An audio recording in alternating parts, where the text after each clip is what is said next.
Hi, I'm Bob Jenkins, and welcome to the Freedom 100 on Racing Nation TV.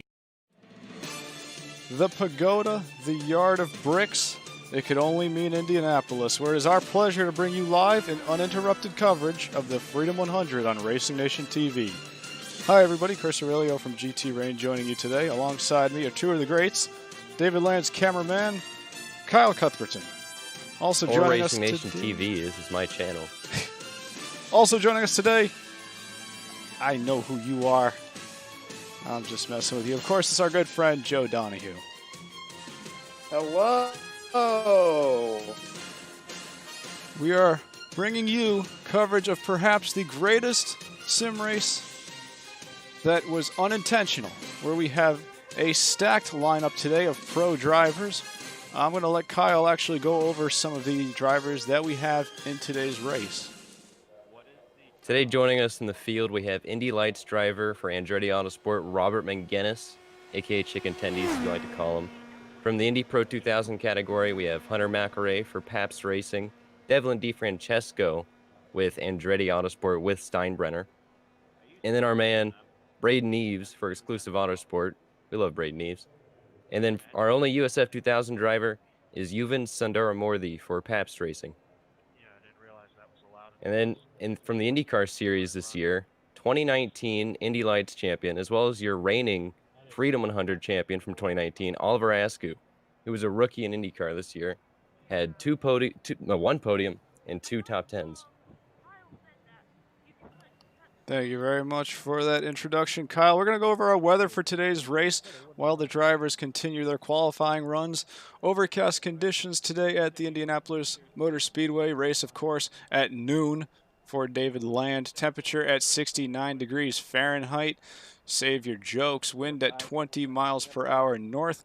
0% humidity. It is a very dry November afternoon. Actually, pretty warm November afternoon here at Indianapolis.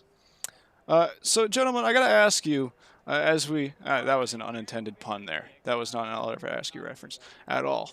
But I have to ask right now, while these drivers continue their qualifying runs, what would you say the keys to this race are going to be in the long run? This is a 40-lap, 100-mile race. I mean, what do you see as the winning strategy here today? Joe, you go first. Well, I think that the biggest thing is obviously just not to get involved in a wreck. We're going to have a lot of cars out on this track.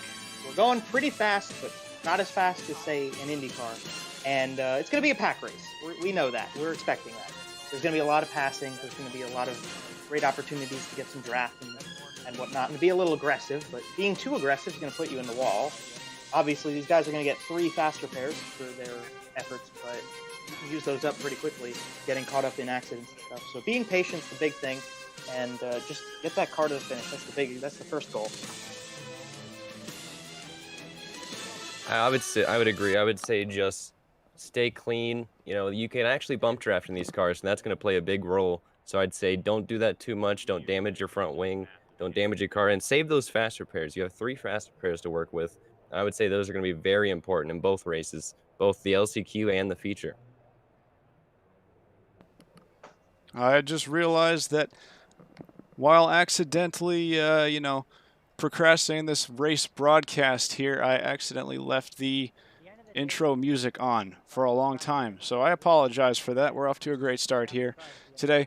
Still 1 minute and 23 seconds left in qualifying. Right now, Oliver Askew, go figure, the top of the timesheets, the 2019 Freedom 100 champion with a 55.347. But just barely behind him in the number 10 entry, Jeff Paisley. And then in third place, we have Yuvan with, he's only 4 1,000ths of a second off. That's 4 1,000ths separating the top 3. I mean, guys, this is going to be an absolutely insane, close, I mean, dare I say, crapshoot of a race. Who knows who's going to come out on top of this one? Remember, take a look at the bubble spot. The top 28 in this single car qualifying move on to the feature. And then the rest will move on to the LCQ, and the top 7 in the LCQ advance to the feature. So we've got some guys here on the bubble on the outside looking in who aren't going to make it to the feature right away. We'll see in this LCQ coming up.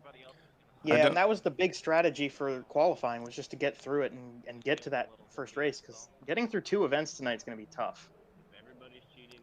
I mean, yeah, if you take a look, I don't know if this was mentioned yet, but if you take a look at the ticker on the left-hand side of the screen, we have 53 drivers who have pasted a qualifying lap so far, and only 33 drivers are going to be making it in. So the top 28 are going to advance into a heat race. I'm sorry, the top 28 are going to advance into the main race, and the rest of these drivers are going to go into a heat race to try to fight their way into those final 7 spots. So that's what we have coming up for you next. It's the end of lone qualifying, right here, and we are now on the grid for our heat race.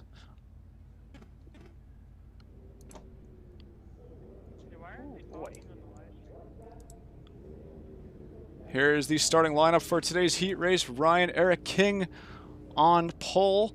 Christopher Kresk in second place. Corey Hartz in third. Thomas Cashburn in fourth. Michael Cozy Jr., surprised to see. He is, of course, the Indianapolis 500K champion. He's actually going to be in the heat race fighting for his way in. Not locked in yet. Ryan Broderick, Adam Key, Corey Rexford, Jack Lauer, and Benjamin A. Walker round out your top 10. Moving on, oh my goodness, that's Braden Eves in 11th place in the heat race. Still, I mean, that shows you, that's a real-life Pro 2000 driver right there. Not locked into the event, so what an absolute, I got to be honest with you guys, I was not expecting that whatsoever. I was expecting him to be one of the top runners. Quickly going through the rest of the order, we have Jason Owens, Alex Tasker, Davin Cornelius, Joshua Huffey, and Jonathan Kraus, Brody Gardner, Brent Furby, Ethan H. Smith, Zachary Flaum, and rounding out the heat race, we have Will Holtz, Mitchell McRyer. Yeah, I'm sorry. Pronounced that terribly. Garrett Kirshner, Michael Klein, and Derek Newsom, 25th in today's heat race. So let's take a look at the front of the pack here. Drivers should be making their way through turns number 2 right now. There they are. So, guys, I mean, I already mentioned Braden Eves. Just an absolute, in my opinion, the absolute upset here. I mean, he's having to fight his way in, and not only having to fight his way in, but he's starting in 11th place. If he finishes there, he's not going to be in the main race. What do you have to say about that? I think that's pretty crazy. That's a huge development. I cannot believe we have Braden Eves, Michael Cozy Jr., Ryan Eric King. Some big names here in the LCQ. This is going to be intense. This is going to be crazy. Will Holtz as well, an F4 driver for Alliance Racing in this, starting 21st. It's insane. We're in for an intense 15 laps here. Top 7 make it. And some of the guys who aren't pro racing drivers that we've seen in practice throughout the week that are in this group right here. Garrett Kirshner obviously was one that I expected personally to see go straight in. Josh Huffing, another one. Just crazy that so many guys are in this group. But I mean, with so many good names in the field, what do you expect? Coming to the green flag here in the heat race. Remember, 7 drivers transfer into the main race. Green flag at Indianapolis.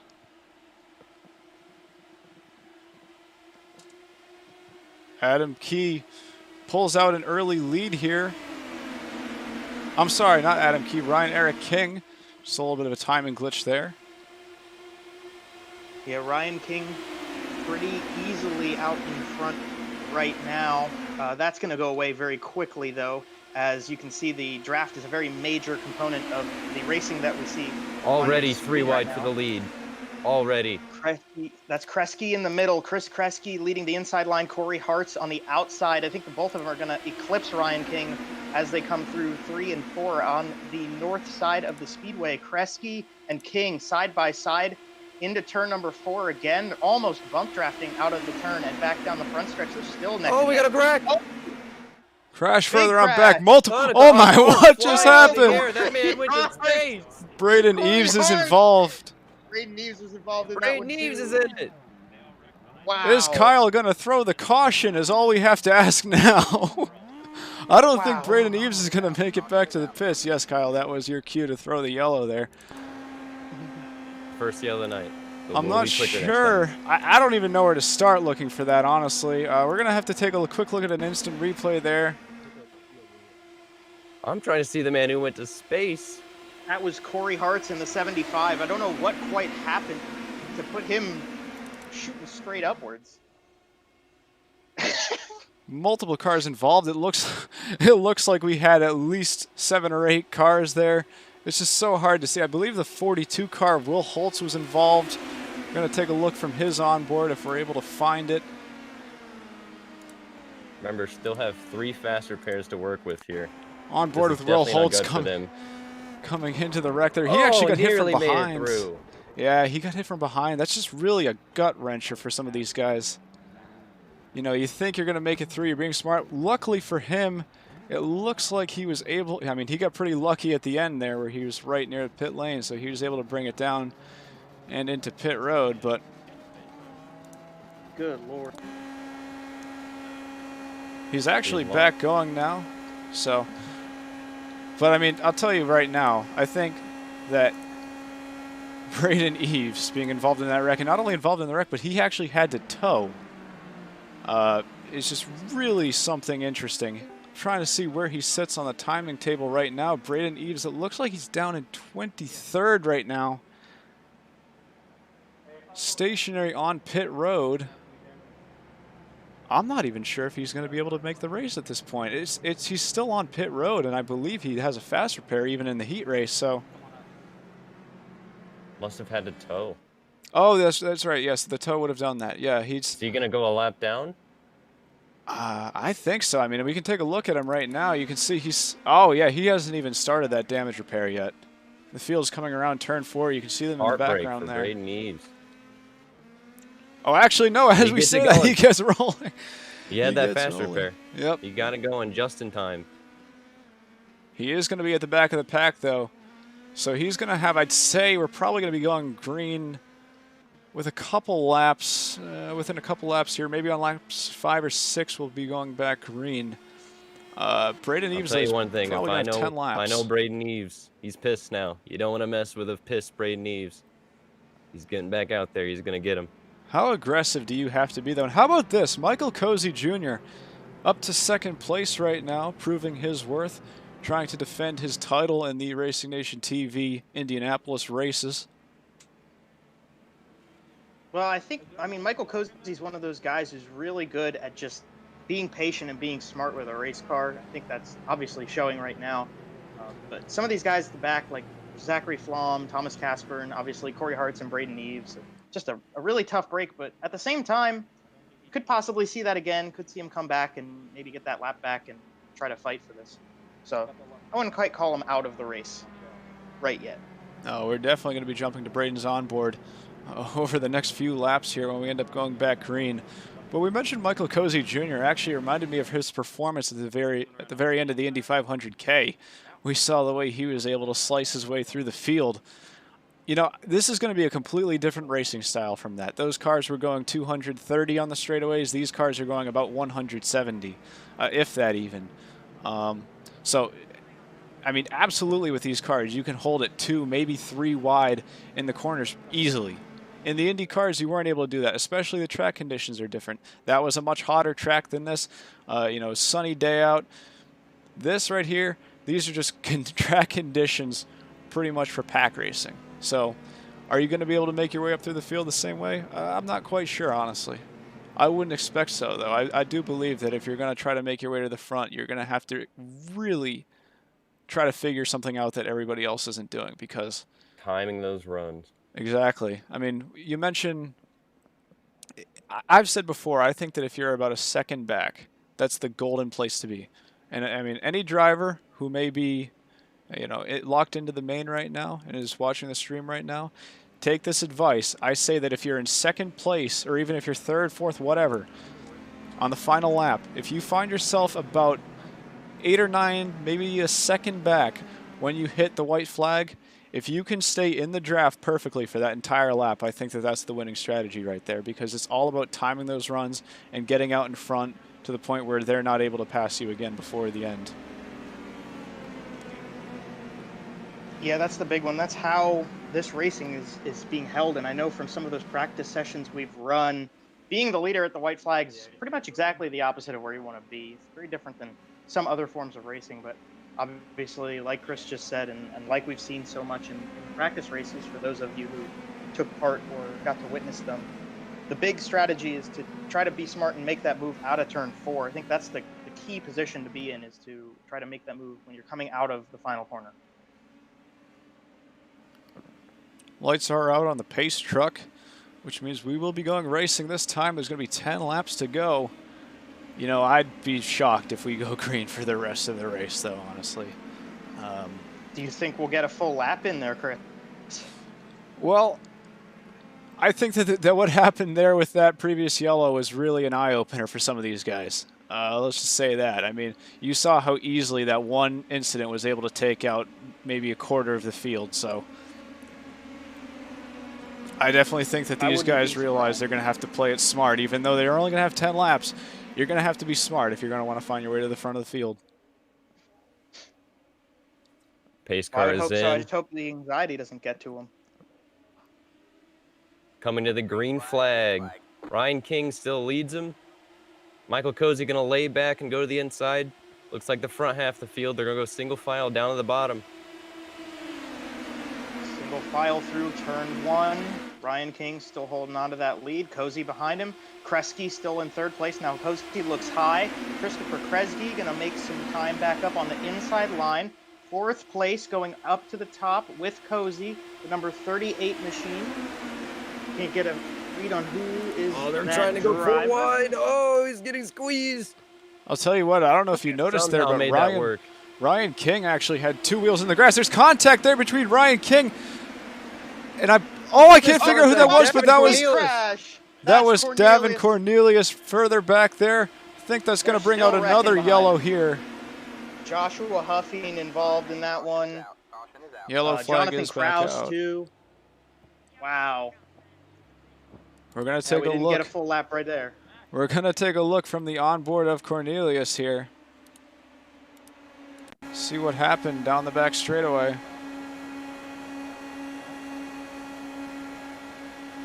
It actually sounds to me like he was holding back a little bit, maybe just trying to settle in. There was contact further up there. I don't know who the second car was, but it was Ryan Eric King. Actually, Cornelius got out. Davin's okay. I think he's going to come in for a precautionary. I think he's going to come in for a precautionary quick repair. But yeah, overall, certainly could have been worse. You see him sitting right here.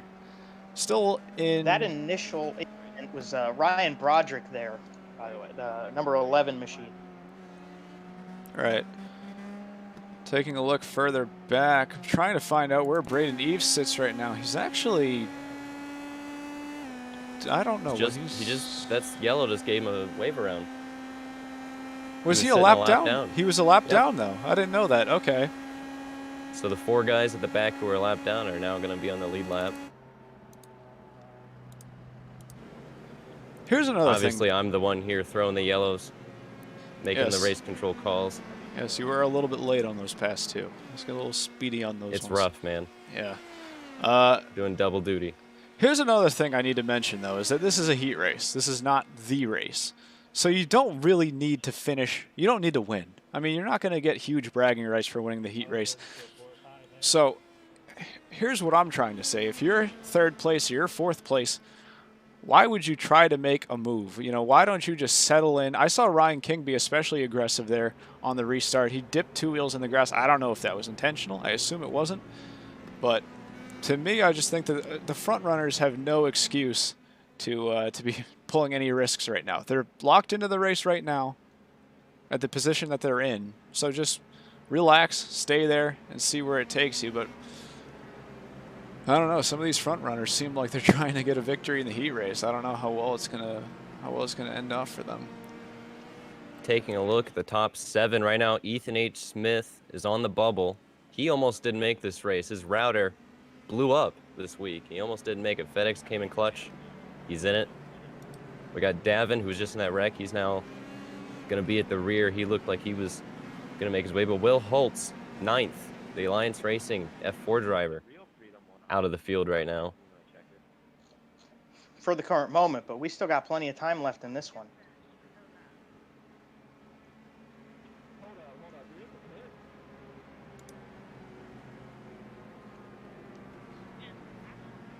I think we're going to get the restart here with Or at least the one to 5 go. or 6 laps to go. I mean, there's not a ton of time left, especially if you get one more yellow. And that's how the dynamic of these heat races really fits out. I mean, you have, I'd said during the previous yellow, you still have plenty of time left in this race. You have 10 laps, but another yellow comes out, and now you're losing 4 laps essentially, where you can't make any moves. So, I'm telling you, I'm still looking at Braden Neves right now, trying to figure out what position he's actually in at the moment. Timing and scoring says that he's in 19th. We'll have to see if that updates at the line.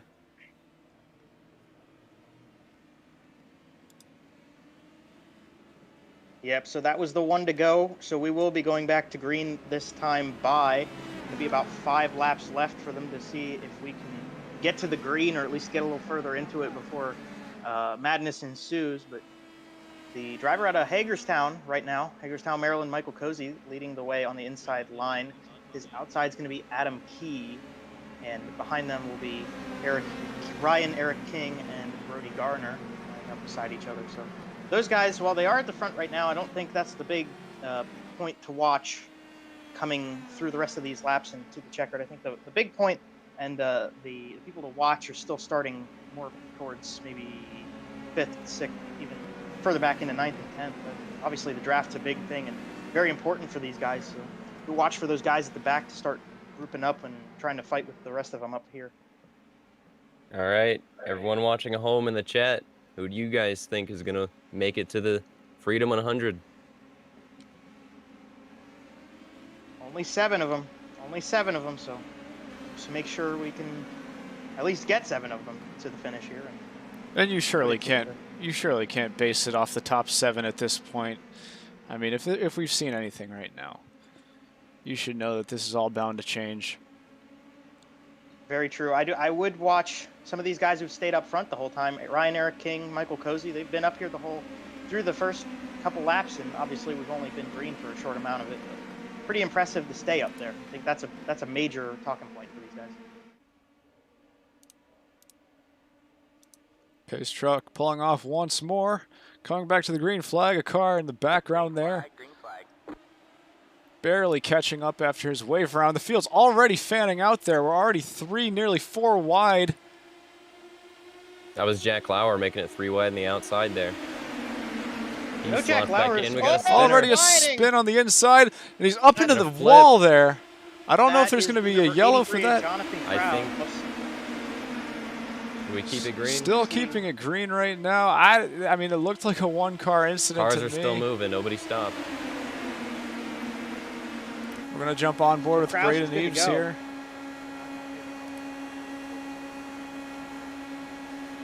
The driver from Columbus, Ohio, trying to fight his way out through the field here.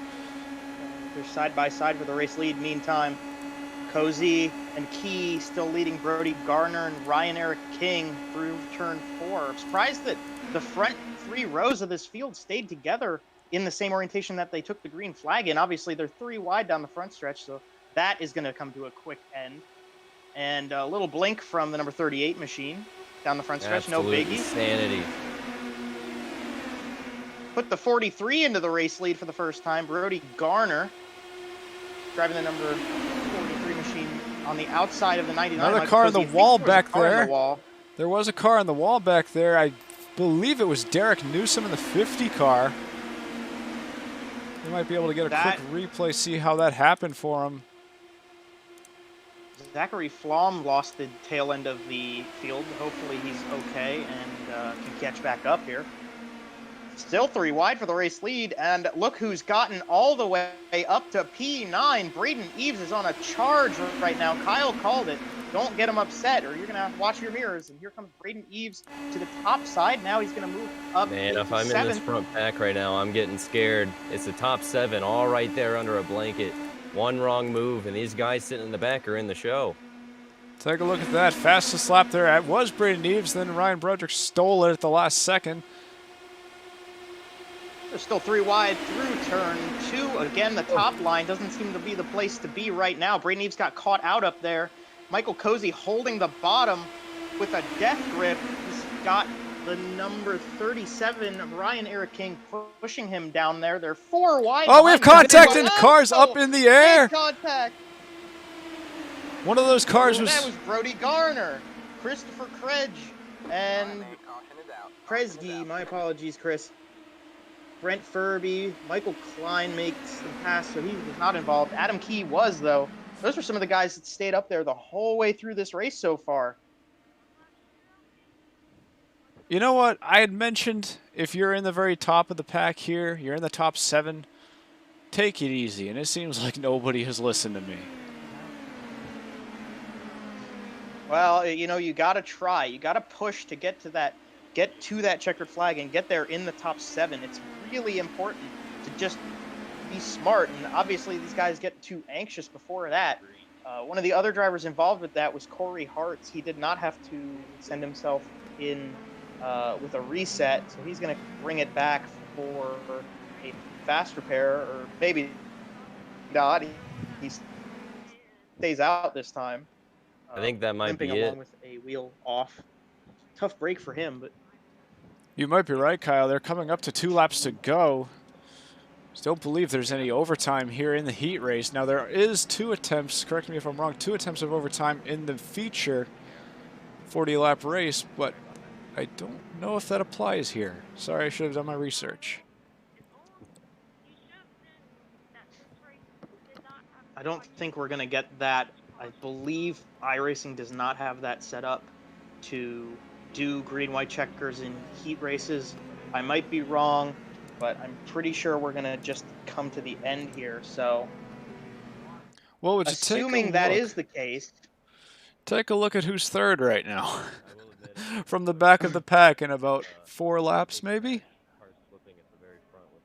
well, you want to talk about another driver who's a pro motorsports driver in this field is also in the top 7 is Will Holtz, held onto it. And I don't think Will didn't really make any large charges to the front throughout the course of this one, but he certainly held himself into the top 7 throughout it. I think he knew that was very crucial, is to not be pushing too hard, but to stay inside of the top 7. So maybe that strategy that you talked about, Chris, maybe just being patient, being smart, something that Will Holtz as an actual driver has riveted into his brain a little bit more than maybe the rest of us, and I think it might have just helped him get into the Freedom 100.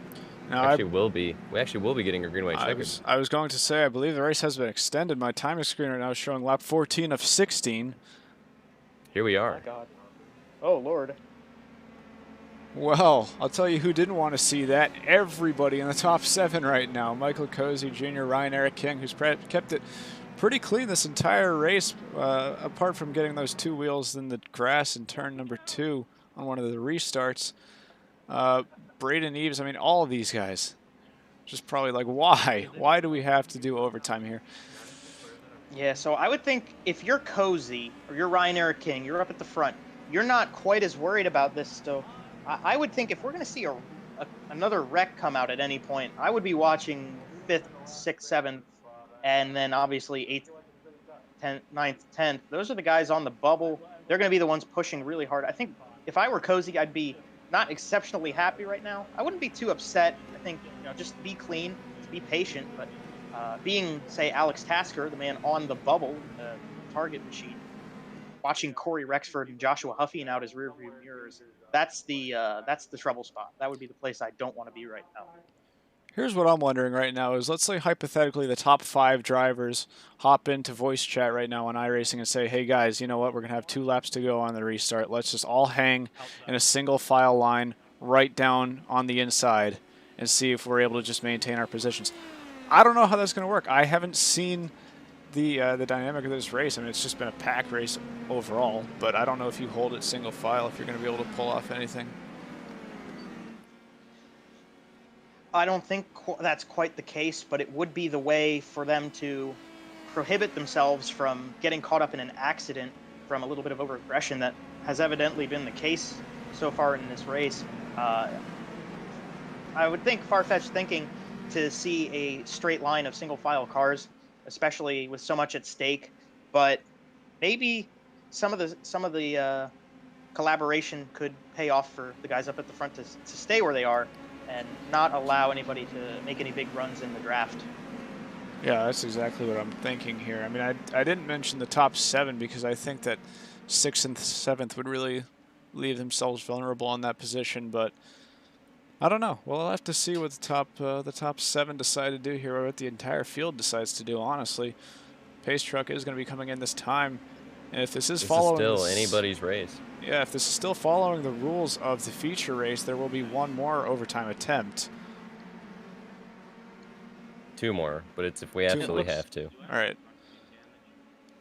Yeah, it looks like we're going to have 3 attempts if need be, and I wouldn't be surprised if we do, because like we've been seeing them racing, I wouldn't expect, expect a lot of aggression right here. Hopefully it doesn't do too much bad for us, but I'm expecting we could very easily see a second green-white checkered attempt.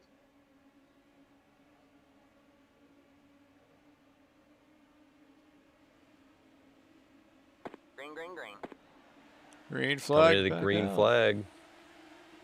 Michael Cozy Jr. on the inside.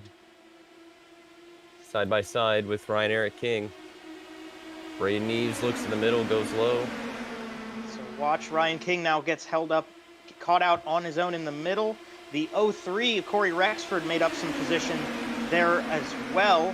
Put himself, I believe he's in 7th position. Well, he was in 7th. Now he's going to be in 4th, possibly looking for 3rd or 2nd around Eves. Oh, already a wreck! Oh, there's a big one. Cornelius involved again. Another car goes. That's got Davin Cornelius.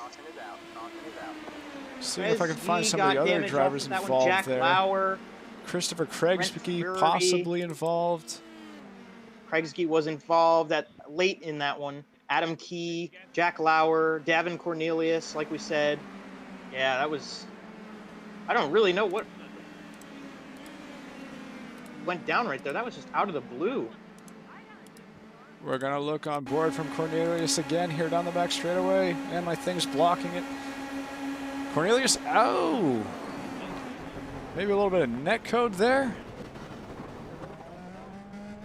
And you can see iRacing's, oh, he actually ended up hitting, I believe it might have been the rear wing of another car. Surely going to be coming down pit road right now to get a fast repair. His front wing is torn off. And you want to talk about somebody who was involved in that was Will Holtz, the F4 driver. Got caught up in that without anything he could do about it. Just crashing right in front of him. And that 42 machine's in the pit lane.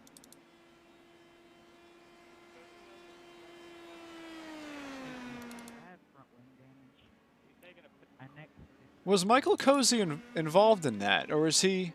No, he was not involved. No, but Cozy was plenty fine out front. I'm going to go off assumption of what I'm hearing in the game chat. I think he might have to pee. Cozy?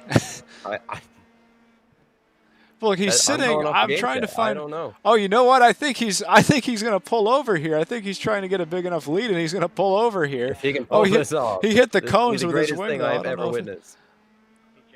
You got to slow down, bud. You got to come to a stop. That's what he's doing right on the exit. Everyone in the chat, cheer on the man. Let's go on board with Michael Cozy as he pulls off this feat. Oh, that's not Michael Cozy. I'm sorry. That's Ethan Smith.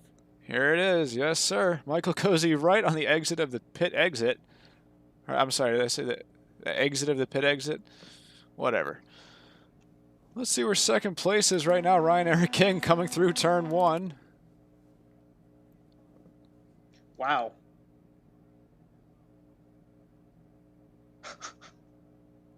What an exciting yellow flag we have here at Indianapolis.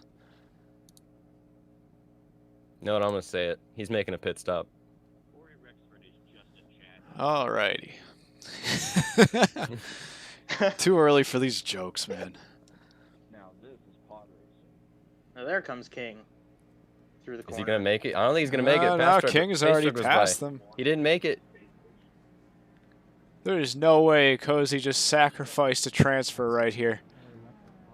Well, I believe if he gets back here before the end of the lap, they're going to wave him back to the front, or they're going to signal him back to the front, but he's going to have to hurry up because he is still stationary.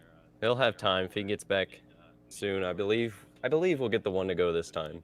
Well, I'm trying to think if he sits there stationary, iRacing might just register him as you know, out of the race. Or oh, here we go. He's back going here.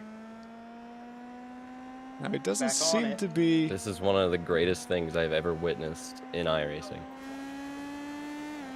Now he's back up to full throttle. Have you ever? No, I've never. No, but I've he's never. actually not full throttle. I don't know if iRacing's telling him to stay at the back of the line now.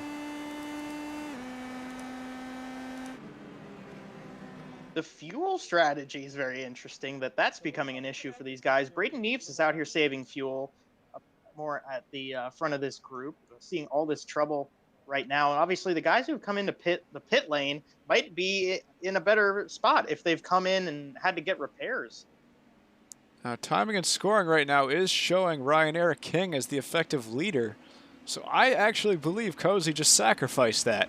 No, Cozy's coming up he's right coming now through the field. Is he? Oh, Yeah, I'm Cozy's sorry. coming I'm back sorry. right here. Yep, timing actually did. Yep. This is So he's going to take that back from Braden Neves there. this is incredible. That was quite peculiar.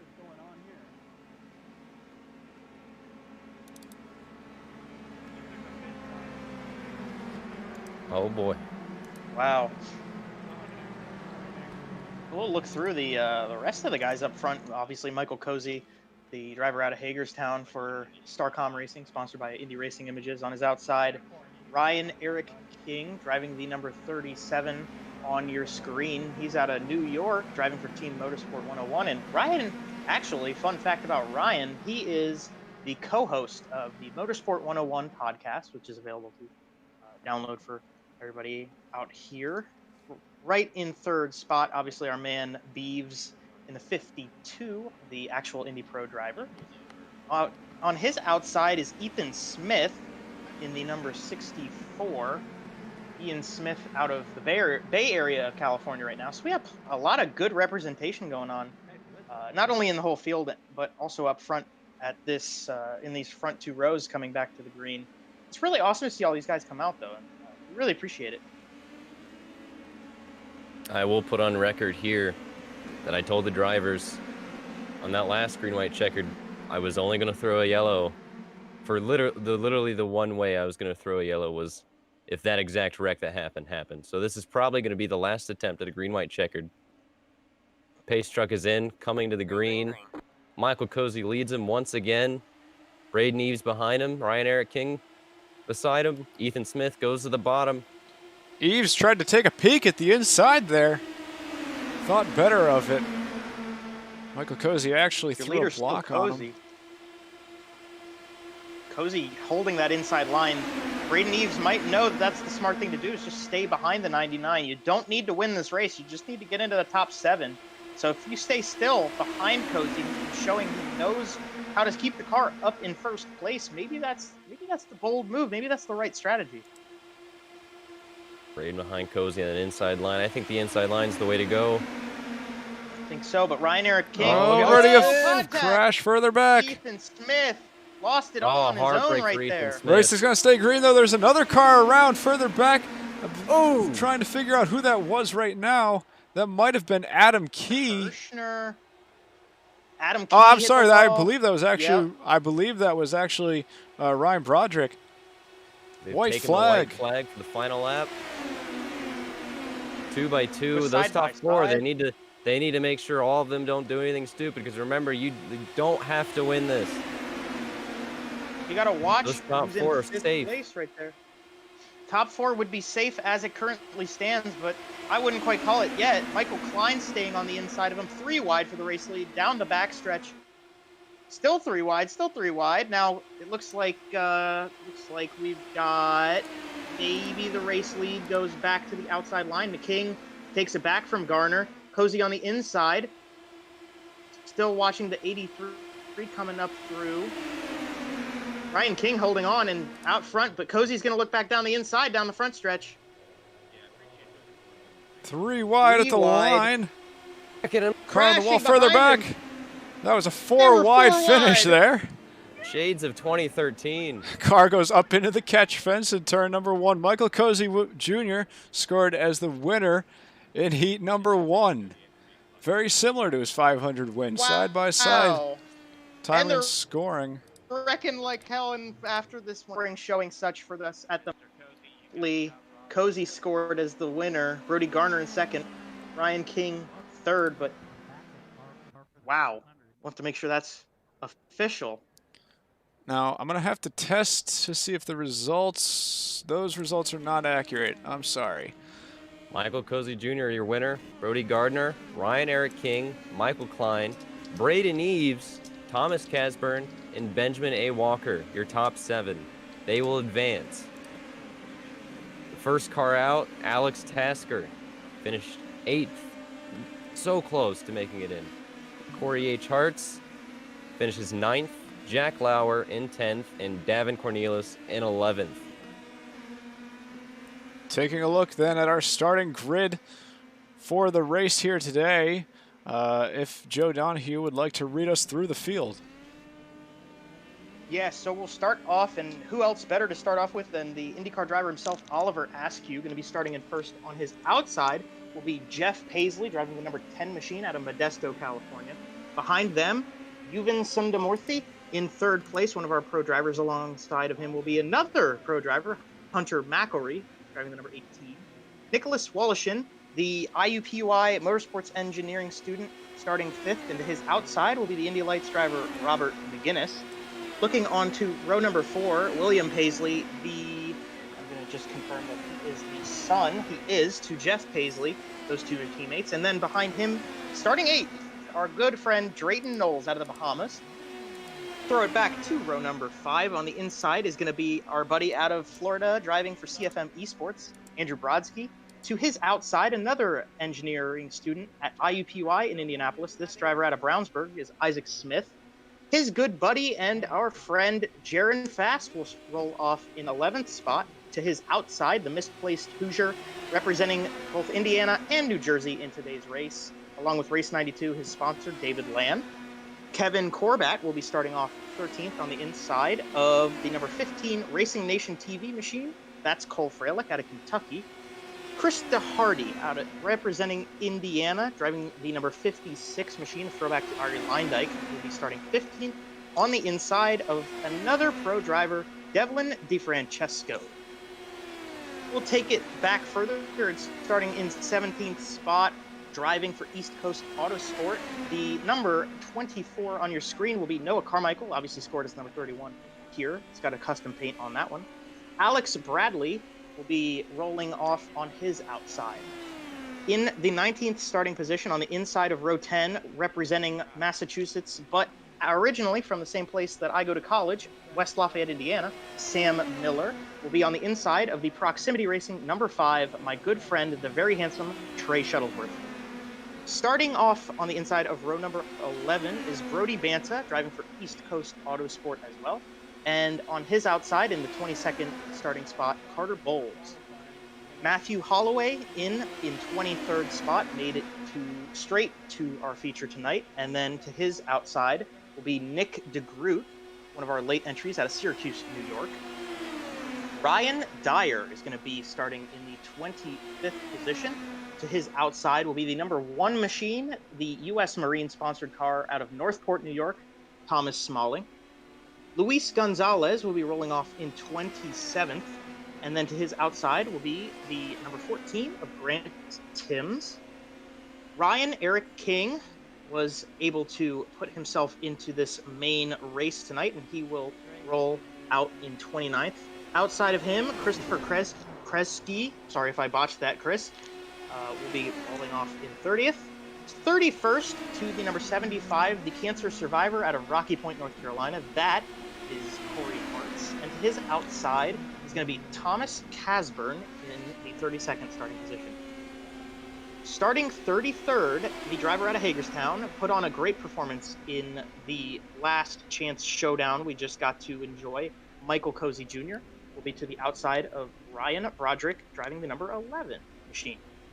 Adam Key going to start in 35th, and his outside in 36th. Corey Rexford, actually, I think. So I'm telling you what, I think that the timing once again got messed up. Yeah, this is definitely not the correct starting order, because Braden Eves is not starting 39th. Brody Gardner starting 30th. Yeah, so we're actually currently something is askew and amiss with the starting grid. I believe it was the heat race that got mixed up there in the starting grid. I apologize about that, ATVO. It has a couple of glitches that we had tried to test beforehand, but if you had seen the technical difficulties that we had right before this broadcast, you would know that I'm happy to even have this thing running right now. Anyway, you got the basic gist of the starting lineup there. If you saw the end of the heat race, you'll know which of those 7 drivers transferred in today. Yeah, so they're going to be going through a little warm-up session, and actually that just ended, so they're gridding up now. Oh boy, guys, it's about time for the Save the Freedom 100 here on iRacing. Oliver Askew is going to lead us to 40 laps of hopefully exciting racing. Not too many cautions, but just try to make sure everybody gets through this one safely. I tried to mention this earlier on, but I don't believe we actually got all the way through it. The keys to the race, I'm going to start out with my key to the race today, which is really just find your friends, avoid your enemies. I mean, you're going to have to try to work together with some people here. We saw at the very end of the first heat, the only heat race, some of the drivers at the front looked like they were trying to work together. You know, they didn't want to affect each other too much. They knew that if they could just keep clean and sort of Chris, it's help almost each time other for the around drivers the start your track. engines. Oh, I'm too sorry. late. I just missed that. We're going to hop it down real quick because I missed it. For the drivers, start your engines. Well, we're too late, but play it. I'm going to play it Play it. anyways. Drivers, start your engines. Yes, our Grand Marshal for this race, Bob Jenkins. If you saw him from the intro, I am sorry that I botched that. I have absolutely been botching things in this broadcast. This is what you get from the free broadcast productions of GT Rain. And if you want more of that quality content, check out my YouTube channel. Anyways, front Great row, plug. Oliver Askew and Jeff Paisley. Yeah, you got to watch Paisley because, you know, him and his son, William, they've been practicing a lot for this. We've seen some noise out of them on social media that they're revving and ready to go for this event. Oliver Askew, obviously, pro driver. Got to watch his intelligence behind the wheel. Sudamorthy, another pro driver, starting 3rd. Nicholas Wallishin, there's a couple of these guys driving for minimum wage racing. Paints by Jaron Fast. There should be 3 of them with the same paint, and then Jaron in his own Martin Plowman throwback. You know those guys are going to be coordinating with each other, so watch out for some of these teams to work together and try to be smart and get to the finish. Jumping back real quick to my key to the race, I said, find your friends, avoid your enemies. You know, how early are we going to see that? I don't know. We had 3 cautions in the heat race, and that was only 15 laps. So hopefully we're going to see a little bit more patience in this race. 40 laps here at Indianapolis. The drivers coming off turn 4. Pace truck pulling in. And we're settled in for 40 laps, the Freedom 100 at Indianapolis. Green, green, green. Green flag out. Look at Askew with that huge jump off the green flag. That's going to hurt him, though. That's gonna go away really quickly. 2nd place right now. Yeah, I'm sorry. Also, Live timing timing and did score. just mess up again. There it is, updated again. Oliver Askew, it looks like Juven got that jump into 2nd place early on. And he's going to take that race lead on the outside. Jeff Paisley going to give him a little bit of help. Put Juven Sundamorthy into the race lead down the backstretch the first time. They're about 3 wide for 3rd place. Robert McGinnis making some noise here too, as the 2 Paisleys fall into 4th and 5th temporarily. There goes the number 10. That's Jeff falling backwards. He might be doing something smart with some strategy, trying to let these guys race it out a bit up front, as they're still side by side, and in fact they're 3 wide coming to the stripe to finish the first lap. And this one of the first full laps that we got in with no yellows. Robert McGinnis leads lap number 1. Crazy to see the real-life Freedom 100 drivers working together, Oliver Askew and Robert McGinnis, to come to the line right up front. There's been a little bit of a separation in between. That is the number 18, I believe, of Nick Wolshin, the last driver in this front group, there was a small gap built. Obviously, it goes away almost immediately. Cole Freilich, the one to jump up in and close it down. Andrew Brodsky, part of that fight with the CFM esports team, to get back up to the front. A little early to be making so much noise, but we know the madman Cole Freilich, very aggressive, so he's starting to make moves and already looking down the inside. I believe that's Isaac Smith he's looking on the inside of. The Pabst Racing machine of Hunter McElree was a part of that for a short period of time. Devlin DiFrancesco, very easy to see in the orange and yellow Kamoa-sponsored number 17, puts it through, and he's going to be a part of this fight now. Oliver Askew still holding report on the chat. David Land has already bent his front wing, and he has fallen to the back. I'm gonna have to see if we can find an onboard there with Land further back in the field. He's sitting 34th right now. This will really show you how much it matters. Just that little bend in the front wing in iRacing will make you so much slower. He's going straight to the back. Yeah, I don't know. Is he going to try to hang it out here and wait for a yellow, or is he going to... I think he knows we're probably going to get a yellow. Yeah, that would be the smart thing to do right now. Timing and scoring still a little screwed up on my screen, but Robert McGinnis and Oliver Askew side by side, 3 pro drivers actually fighting for the race lead as Euven puts it on the top side. We got a wreck in turn 3. Ooh. Wreck in turn 3. Are we able to figure out who it was? I don't see any cars going particularly slow right now. I'm seeing Cozy's name dropping to the bottom of the list. Yep, Michael Cozy was involved in that. Thomas Smalling. I missed it as well. I was just told there was a wreck in 3, and there were people saying, why wasn't there a yellow? Take a look there further back. There's Michael Cozy. Yeah, he got in the wall. I'm going to try to go a little bit further back, pull an onboard camera from him. That was Thomas Smalling and Cozy involved in whatever just occurred. Those are the only 2 that I see with any significant damage. To the inside. Oh, there's contact there. Was that? I'm trying to see who that was. And then there's contact again from Thomas Smalling. That's going to be one of the fast repairs. Mark that one down for Cozy. I'm not sure he tries to take the optional. I'm not sure if it's been mentioned yet, but these drivers are only getting 3 fast repairs. That was going to be another key to the race that I had, is use those wisely. I mean, in a race like this, you already saw that they were 3 wide every single lap coming to the start-finish line.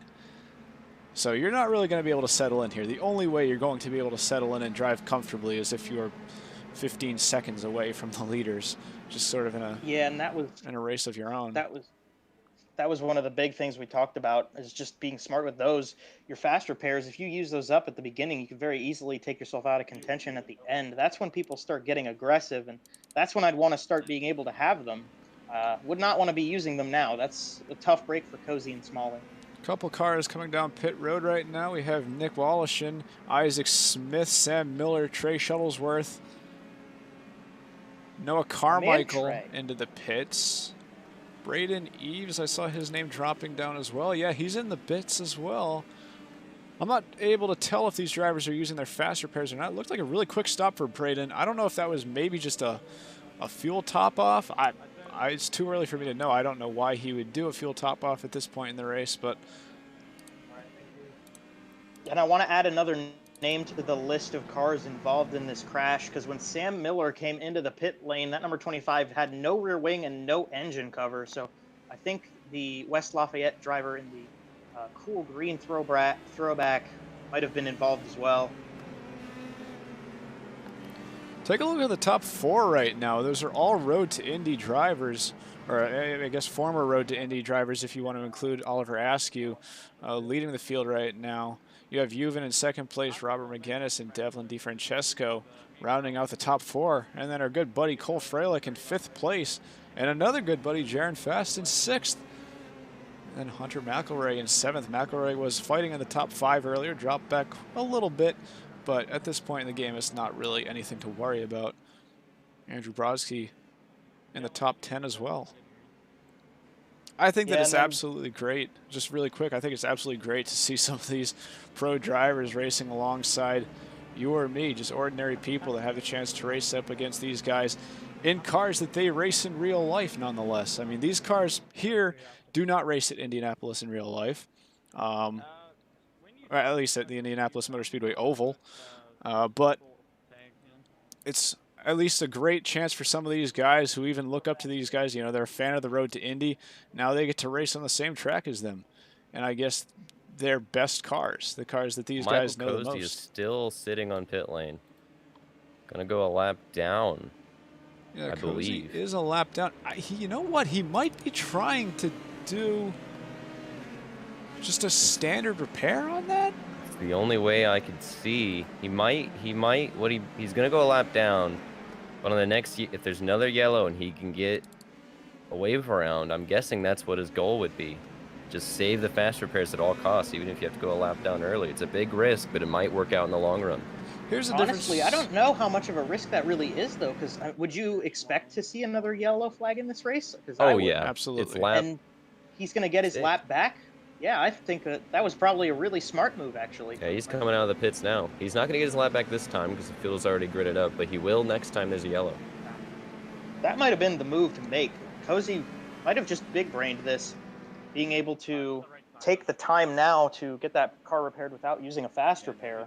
Obviously, we're expecting some more yellows, so that might have been the thing to do. It was a pretty smart move on his behalf. Obviously, he's going to have to be smart about it and hold to it, but I'll be pretty impressed by that, and especially if it works out for him in the end. I was going to mention another difference between these cars and the IR18s that we had running around here for the 500K is that those cars, you can't really repair them without using a fast repair. I mean, you can get some repairs on them, but they're not going to be fully repaired. These cars, if you really sit in the pits and you take the optionals, for the most part, even if it's a big hit, it's going to be fully repaired. If not fully, it's going to be very close to just a prime performing car. So really something that these drivers have to consider. I think Cozy made a great call there. Yeah, that would be what I would have done. As the green flag's back out, we're racing once again. Oliver Askew, another great jump off the start, and he's going to be out to dry for the current moment. You've been staying behind him, McGinnis and DeFrancesco looking side by side. There's Cole Freilich starting to make some noise in 5th place. The inside's the place where Askew puts his car through turn 2. DeFrancesco going to try to make it 3 wide out of turn number 2. And indeed it goes. Cole Freilich giving him a little bit of love on the back stretch. You've been trying to block or side draft at least DeFrancesco. Jaron Fast holding on to the top side too. So now it's 3 cars in a line, 2 by 2 into turn number 1. Again, it's Euban versus DeFrancesco with Askew and Freilich in behind him. McGinnis and Fast still holding on as Euban Sundamordi holding on to the race lead and gets out all alone currently. They come into the line. Oh, contact! DeFrancesco's in the wall. Oh, no! I'm trying to see who else that was with him, and they're flipping down the front straightaway. Is that Cole? I thought that might have been Cole Freilich. Yeah, I'm sorry, that was not. Sam Miller's slow. A couple of guys down here really slow. Drayton Knowles sitting on pit lane. He definitely had to get brought back into the pits on his own. That car doesn't have any wheels on it. Taking a look with Devlin DeFrancesco here. I'm going to have to back it up a little bit more. I'm sorry about that. Going through turn 3 and 4. This is the short chute right here.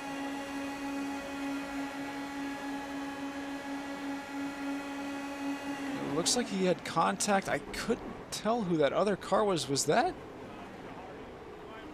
I couldn't tell who was on his inside at the time.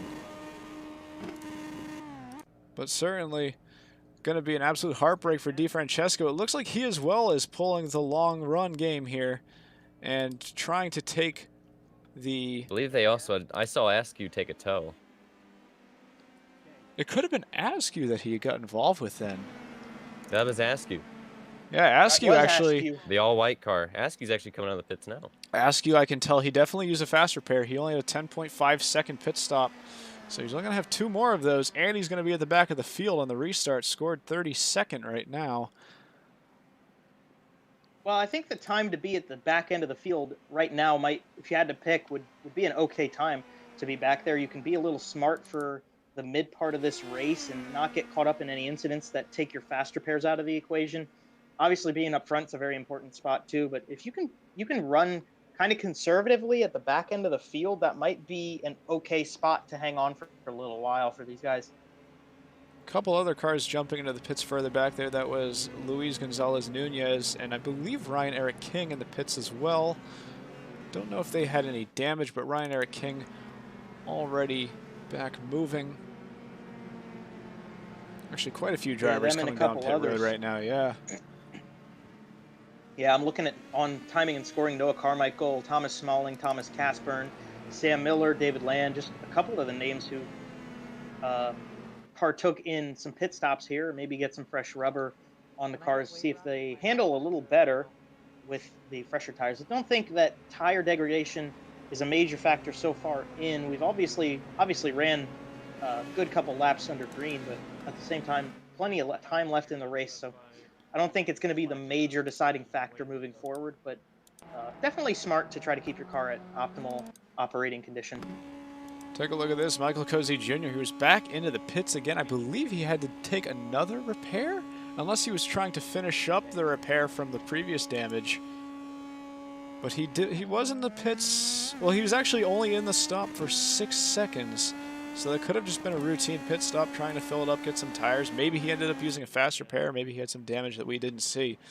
But further up the field here.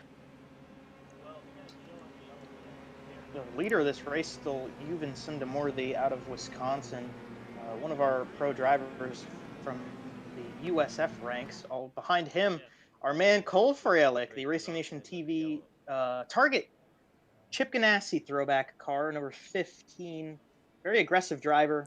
Pretty happy to see him hold on to it, not get into anything crazy yet. He's the one who went down in the grass in the 500K. And so hopefully we don't make that call again. But obviously for everybody at home watching right now, that might be something to wait for. Maybe we'll see something exciting come out of that 15. Robert McGinnis, Hunter McElroy, Jaron Fast, Andrew Brodsky, your top 6 still.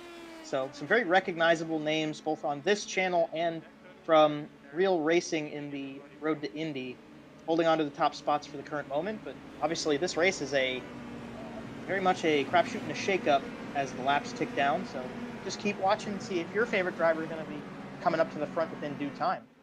You saw Devlin DeFrancesco taking his wave around there. He actually got lucky. We're on 1 lap to go right now, so he just barely got his wave around. He's going to be pretty lucky. Starting in 34th, it looks like he'll be... I'm sorry, 33rd right now he's being scored as. So he'll be Drayton rolling Knowles, off from on the other back of hand, pack. the man hailing from the Bahamas, just made it out of the pits. He's 1 lap down, not going to be able to take a wave around this time. But next to yellow, he will be able to get that wave around. So it looks like he did not use his fast repair. Yeah, Knowles did have a 3-minute 37-second stop. Trying to see where he is on track real quickly before we get back going here. He's out of, right in the middle of turn number 2. So yeah, he's easily going to catch the pack before they go back green. I'm watching a couple of these guys blinking a lot right now, and I think that's a major thing to watch out for if you're racing, is some of these guys whose connections are kind of pooping out on them a little bit. One of those bigger names, Carter Bowles, still blinking in 10th spot, so you just have to be careful with that kind of situation. Yeah, certainly not what some of these drivers want to see when you have a pack-style race, but something they're going to have to get used to. There's not much they can really do about it. Back to the green flag here. Wow, Cole Freilich was just... That outside Cole lane Freilich does not get a restart. Actually, I think Cole Freilich might have done that on purpose, because Cole's an aggressive driver, likes to push the pedal to the floor, but he kind of let Yuvan take that spot, tried to jump down to the inside, and then ended up not doing so. He just barely jumps back in behind Robert McGinnis, and now 3 wide and 4 wide behind him for the race, maybe 5 wide. Are they going to try to get 5 wide here? Jaron Fast's poking his nose a little bit. Andrew Brodsky thought better of that whole situation.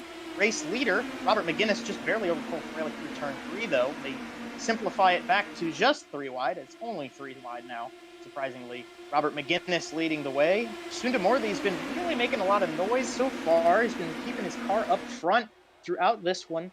Cole Freilich got the high line. Oh, boy, Shades of Sundamorthy came up. 2013. Coming to the They're still line. 4 wide. Is that going to be the finish right I don't there? even know. If that's the finish of this race, then everybody better sit where they are and keep this stream going, because William Paisley came around on the outside. He wasn't really a part of the factor down the backstretch, but he came up to them out of turn number 4, and I think that shows how far back you can actually be throughout the final lap and still have a chance at winning this race. currently still 3 wide. McGinnis on the inside. You see Sundamorthy, who's actually scored as the just barely heading the nose, but William Paisley puts his 44 back up to the front. We're going to stay 3 wide. Krista Hardy coming into it for the first time. You see that Domino's throwback number 56 became a factor for a short period of time. The mid-wage racing teammates of Nick Walshin and Isaac Smith jumped back up too. They're 3 wide almost the whole way through this field past the line again. We're going to jump on board the visor cam with Andrew Brodsky, see what it looks like to be a driver in this race. You can see you barely have any room for error whatsoever. Brodsky trying to hug it to the inside line as tight as he possibly can. Nowhere he can really go at the moment. Sitting back in 10th place. Something interesting I'm seeing in this field right now. There's 5 cars in the back. We have DiFrancesco, Land, Askew, and then Drayton and the Ron GP car. Alex Bradley back there. They're all just they're literally back there just to avoid the wrecks. They know they're playing the long game.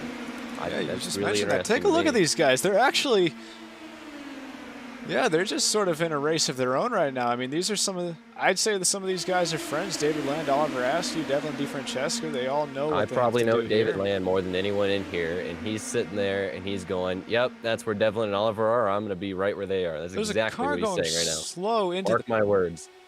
There's a car going slow into the pits back there. I'm trying to figure out who that was. It's actually Alex Bradley in the 26 car. I don't know if we're going to be able to figure out what happened to him, but it looks to me... Oh, contact! There's a wreck! Short shoot of the turn, and we have a caution coming out shortly. Krista Hardy got involved in a pretty major one with the number 7 of Brody Banta. It looked like we caught up the number 24 car as well. We're going to take a look here. They just got all sorts of wash coming out of the corner. Christopher DeHardy. Just nothing they can do.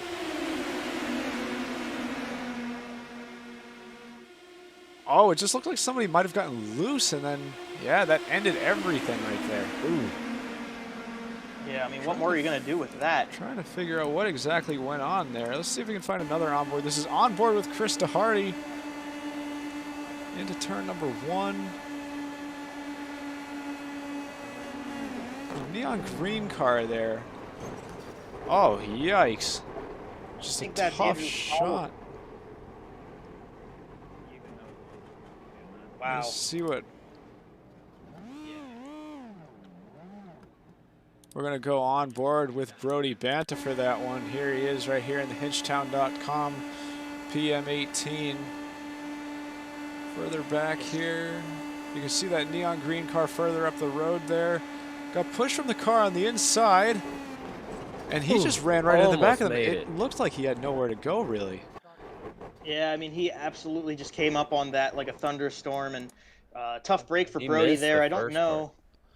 I don't know. He did. You're right, Kyle. He did miss the first part of that, but obviously there's so many cars involved in that, and that's part of the problem with having so many drivers in this race is if there's something going wrong in front of you, you can't really react to it in time. Tried to get around it, and pretty impressed by his initial effort to stay out of it. But there's only so much you can do. You saw the amount of suspension damage that Banta had there. It looked like he had to tow back to the pits. There was no way he was going to make it back with no front wheels. I would assume he's going to use a fast repair for that. If there's anything I know from experience in these cars, I think that that's probably going to be around an 8-minute fast repair. I know it sounds really short with how messed up that car was, but I believe a repair of that nature would take maybe around 8.5 minutes. Okay, so they just came past, looking at the live timing really quickly, they just came past the pit in, and Yuvan Sundamorthy just faked everybody out. Fortunately for most of the rest of the guys who were trying to stay on the same strategy as the number 3 car, they were able to divert themselves out of the pit lane. Nick DeGroot was the first of the cars to commit, whether intentionally or not, to coming down pit lane. But there was a big fake just now coming through the to the pit lane, and I think it caught Nick DeGroot out, maybe some others too. Let's jump on board here with Braden Eves. We kept mentioning him during the heat race. All the way up to 11th place after starting far back, almost near the very back of the pack here. Up to 11th. To me, it seems like he's been pretty clean this race. Just trying to maintain the patience game, join some of his friends from the Road to Indy ladder at the front of the field there.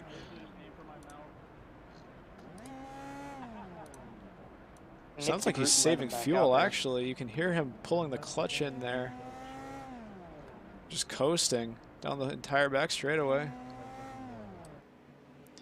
Yeah, that seems to be a good strategy to try to prolong the amount of time it takes for you to pit. If you can get further into it and try to cut out some time you spend sitting still, keep you in some good track position, and just keep you going to the end. I don't think the tire wear is too major and important for these guys, and while it is obviously more optimal for your tires to be newer and fresher, you can very easily run with some older stuff. So the fuel might be the factor that they're watching, and obviously if you can save some fuel under yellow like these guys are doing, that might big brain you to the end of the race. I wasn't able to catch while we were doing some practice races. Maybe Kyle would know the answer to this, but do you have any idea how long these cars can go on fuel laps-wise? Sounds like Kyle's not with us right now. He might be talking. I'm doing the wave arounds and stuff. Oh, okay. I just asked if you knew how many laps these drivers can do on fuel. I wasn't able to pick it up when we were doing the PM18 practice races. Oh boy, if I remember correctly, I think that Trey Shuttlesworth told me they have 6 gallons of fuel set from the fixed setup everybody's using in this race, and so I believe that should get you more than halfway through this event. So obviously we're coming up on halfway. We're scored on lap 17. I would think for the guys who haven't pitted yet, if there's another caution in, say, 3-4 laps, that might be when we start seeing them come down. Obviously, some of these guys are saving fuel, and the yellows just automatically save you fuel about 2-3 laps in a yellow. 2 to 3 laps of green flag, or 2 to 3 laps of green flag is equivalent to 1 green flag lap or 1 yellow flag lap. I botched getting that out of my mouth, but let me start it over. So if you run 1 lap under green, it's the equivalent of, I believe, 2 or 3. I'm not quite sure which it is for yellow. So they probably prolonged it a couple, and we might even get more towards lap 30 before we start seeing those guys come into pit lane. Yeah, I'm not quite sure, but here they come off turn number 4. Ready for another restart here. How long do you think we're going to have in this one, Joe? How many laps do you think we get in this run? Well, the guys seem to be kind of learning how to run with each other, and I think that's really important for staying out of trouble. I think we got a good couple laps down. I would say we could probably get 5 or 6 in pretty easily. Any more than that, it could be, I wouldn't be super surprised, but 5 or 6 would probably be my guess. You know who we just saw sitting in pit road still there was Brody Banta. And it looks to me like he just started his pit stop, so that tow might have just finished right now. It'd be an absolute heartbreak for him. Oh, you got to catch back up here because Jaron Fast coming up through the middle like a storm and put that number 29 into the race lead. So I think that's the first time in the race so far that we've seen any leading for an extended period of backed time. Up here. From somebody who's not a pro driver. Oh, crash further back there. One of the drivers. Involved. Noah Carmichael. That is a massive pileup. Are these guys going to even be able to slow it down? We still have drivers coming around there in the back of the pack. We're going to take a look from Braden Eves' on board. Just as soon as I can find it. These guys aren't going to be able to use the repairs. They're going to have to tow. Here's on board with Braden Eves in the short chute. Yeah, McGinnis was just getting stacked up there. Oh, that was netcode, just the tiniest bit of netcode. That's what we've seen. Netcode's really bad in these cars for some reason. That's caused a bunch of the wrecks. I'll tell you what, Eves, even though the pits is right there, but he's going to have to tow. He doesn't have any front tires. So we're going to take another look at that one more time. Out of the final turn. So there's McGinnis there, the 28 car. You saw he got a little bit of a tap there. I'm trying to see who... Yeah, that wasn't actually the wreck right there. That was turn 3. Yep, and then there was netcode between him and Eves. And then that's where just everything went downhill for the rest of these guys. It's going to be impossible for me to figure out who everybody involved was, but that looks like another 8 or 9 car pileup. Yeah, I saw Eves in that. I saw Ryan Dyer part of that situation. I saw Trey Shuttlesworth. I don't think he made any contact, but he was there. He was involved in that. We'll look at the rest of timing and scoring. I thought I saw Noah Carmichael involved in that. I thought I saw Brody Garner involved in that. Cozy might have been in there too. A lot of guys still on pit lane though. Thomas Smalling, Drayton Knowles. I mean, how do you call that off? You could almost just rather call the guys who didn't. Take a look at all those cars on pit road. That looks like 4 cars that might have had to tow from that incident right there. I think communication is really key in this race. If you're able to communicate with some people, tell them what your plan is, tell them what you want to do. I mean, you can hear in the voice chat, I mean, obviously those watching the stream can't hear, but there are drivers talking in the voice chat to each other. I'm Looks like the listening for black clear. CFM guys came through. The CFM team all came in and got a pit stop in there as we've just now crossed the halfway point. So we've gone 50 miles. What's happened with Hunter McElray here? Okay, so that was the timing thing, but the 71, the 15, the 2 CFM drivers there came into pit lane. They left Drayton Knowles out on track. Jaron Fast just came in as well. Thomas Casper, who I believe was involved in the crash, another name that just came through the pits. Cozy, Grant Timms, Noah Carmichael. Seems like the strategy might be to start making pit stops. You're at the halfway point, so it's a countdown from here. And if you can get that out of the way, obviously fresher tires are better, no matter how much of a difference they make. But just coming in, getting topped off, try to be strategic about it. The CFM guys showing that they're going to take them. They're going to take the role and try to pit now. Maybe try to go to the end from here. Maybe come in again. We'll see how that turns out for him. Take a look at 6th place right there. Devlin DeFrancesco in the WTF1 machine. Already back up to 6th place. He had to pit early on. Actually ended up being a lap down. Back on the lead lap now in 6th place. I was going to talk about Ryan King, too. He's up to 5th now. He was involved in an early yellow. He obviously started at the back of the field, being one of our transfers. Same with Michael Klein, who's sitting in 7th place, the USAC driver, actually. So he's one of our actual real-world drivers. Michael Klein driving the NOS Energy machine, a part of the equation now. The 2 Paisleys, Jeff and William, father-son team together. We will be getting the green flag next time by, so good on us. Get back to green flag racing. Min-Wage Racing's got 2 cars on row number 2. Hunter McElray is your race leader and will be so when we come to the stripe. You know, the highest placed driver right now that's already pit is flipping between Isaac Smith and Nicholas Wallishin. I believe it's actually Isaac Smith, though, in 3rd place. We made note of that earlier, too. We called that strategy with those guys coming in on the 1st or 2nd yellow. The 2 Min-Wage Racing cars, you can see the white with red highlights. Smith would have pit on lap 5. He's 16 laps into the stint right now. The leaders are 21 laps into the stint. Top 2 cars still haven't pit. I would expect that we see them. Well, actually, the yellows are really helping them save fuel. So I think that this is easily going to be a one-stop race. Oh, yeah, we've surpassed the point where we can go with one stop. It's just a question of how long it takes to run out of fuel or run out of tires for McElray, Sundamore, the other guys in the field who haven't pit yet. I don't know if tires are going to be so much of a concern. I mean, these guys, like I said, they're not going too fast around this track in terms of top speed, so it's nothing like the IR18s that we had here earlier in the year. Back to green flag running here. Hunter McElray leads him to the green. So McElray's going to be the leader. Sundamore look to the outside. Oh, big aggression from Isaac Smith in 3rd place. Tried to squeeze race down the inside of the number 3. Didn't quite work out, so he has to still hold true behind Juven, and now he's going to try to go to the outside. That's actually Sundamordi going to the outside of McElray.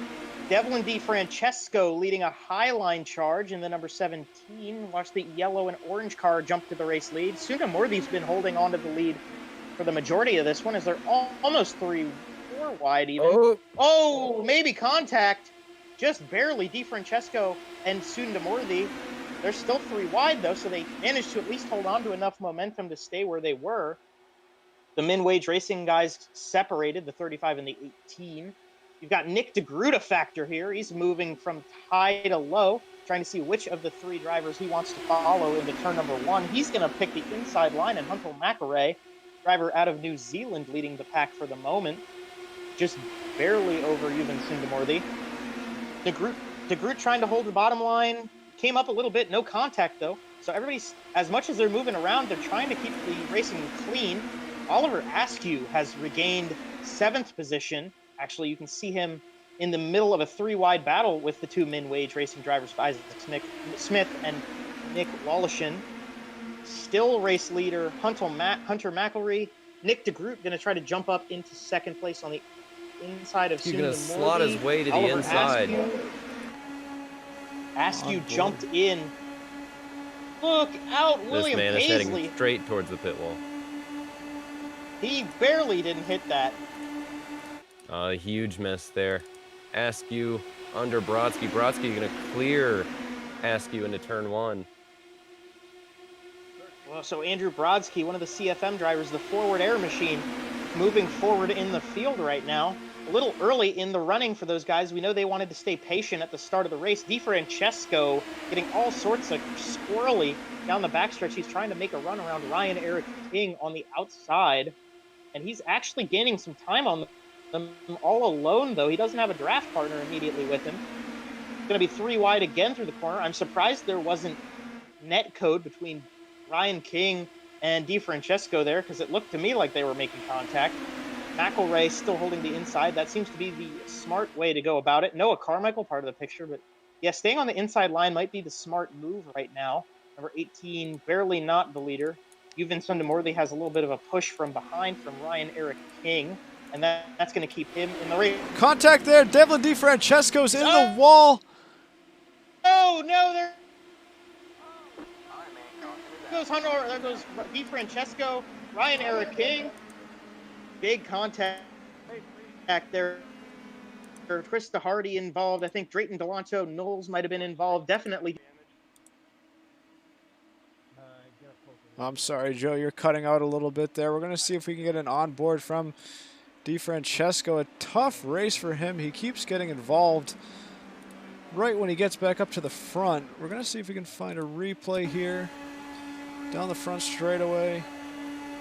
On board, you can see he was so close to the lead there after fighting his way through the entire field again. And there was contact on the inside. Who was that in that was purple Eric machine? King, I believe. That was Ryan, yeah. So Ryan Eric King, just nothing DiFrancesco could do about that. King was trying to hold his line, but unfortunately there's only so much racing room, and just ran up into the rear left of DiFrancesco, and obviously from there, just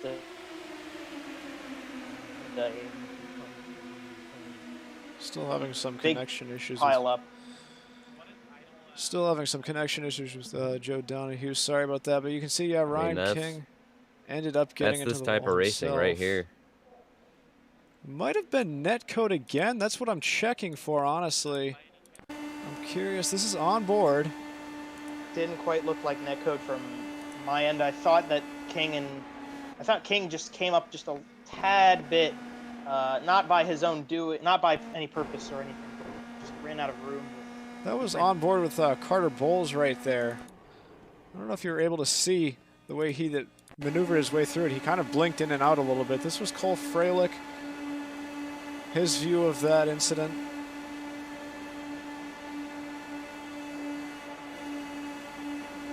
Oh, there wasn't netcode that time. Yeah, that was blatant contact. Cole Freilich, really quick reaction to dive to the outside there.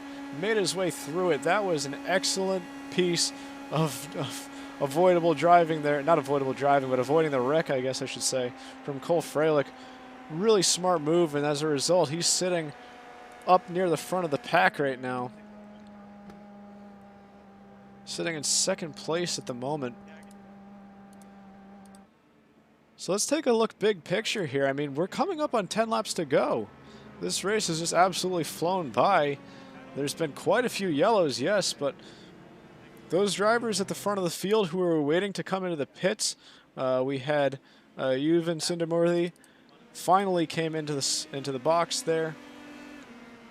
Believe that might be Hunter McElroy in front of him in the 18 car. And if I'm right, they might be fanning out here near Braden Eves. There's Braden Eves right there on the outside. So those three actually might be restarting right next to each other now. They are 17th, 18th, and 19th right now. I believe they did all come together. Come in together, that would be. Further up the field here, Nick DeGroot, now your leader. Yeah, so Nick DeGroot, that number 89 machine out of Syracuse, he came back up through. He was involved in a wreck earlier that put him more towards the back, and he's actually driving the TFB leather car. That driver is a motorsport.com editor. So fun fact, we got a real-world motorsport.com editor in this race, leading to Cole Freilich and Andrew Brodsky, the CFM teammates, Oliver Askew and Noah Carmichael behind them right now. Both of them involved in crashes earlier, so they've charged back up to the front, and this pit cycle definitely helped, but for the current moment, they're all in the top 5. That's pretty impressive to see them up there again. You know who else I noticed got involved in that latest wreck was this man right here, David Land.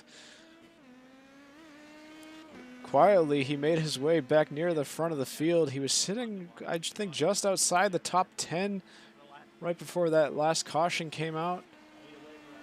And I mean, what more are you going to do? I mean, David Land's been patient today and has been smart so far. Obviously, just getting caught out and caught up in some incidents. But earlier on, he was being pretty smart, holding back and hanging back with some of the more professional drivers, some of our real professional drivers in the field earlier on. This is going to be a setback, but there's still more than 10 laps to go, so plenty of time for David to try to make it back up.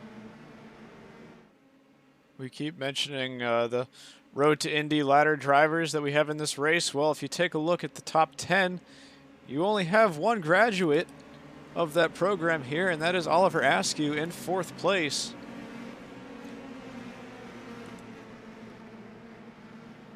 Yeah, certainly. I mean, obviously with that pit stop cycle, we lost McElroy and Sundamurthy, but very awesome representation right now in the top 10 to see some of these guys who are just kind of like you and me. They're just regular people out in college, some of them got jobs, just regular people out here having a good time together, and now they're up in the top 10 and can race competitively for the lead for a little while. You see DiFrancesco and one other car back there that might be Nicholas Wallishin trying to get a wave around. They're not going to be able to catch the pack again, but they are going to be on the lead lap. Now, just one quick thing I want to talk about very quickly before we go back to green. Samuel Miller in 11th place right now. That 25 car, actually he's in 10th place.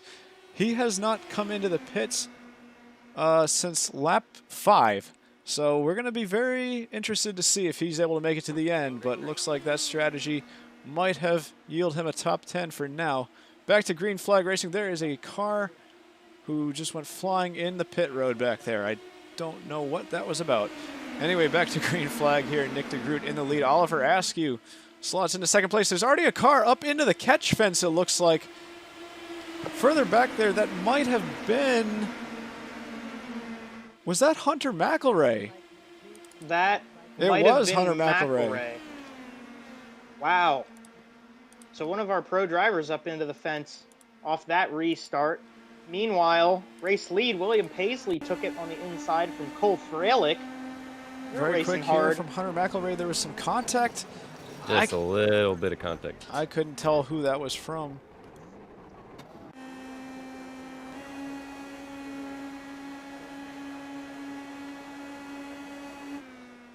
What more are you gonna do? Tough break from McElroy. Ryan Eric King, I don't know if that's an issue with him but he's stuck. It looks like he might be lagging out or something on my screen here. Cole Fralick, your race leader. William Paisley now takes it back on the inside. Oh, Jeff Paisley just made big contact with, I think that was Jaron Fast. No damage by the looks of it, and no trouble. Everybody stays green, everything clean.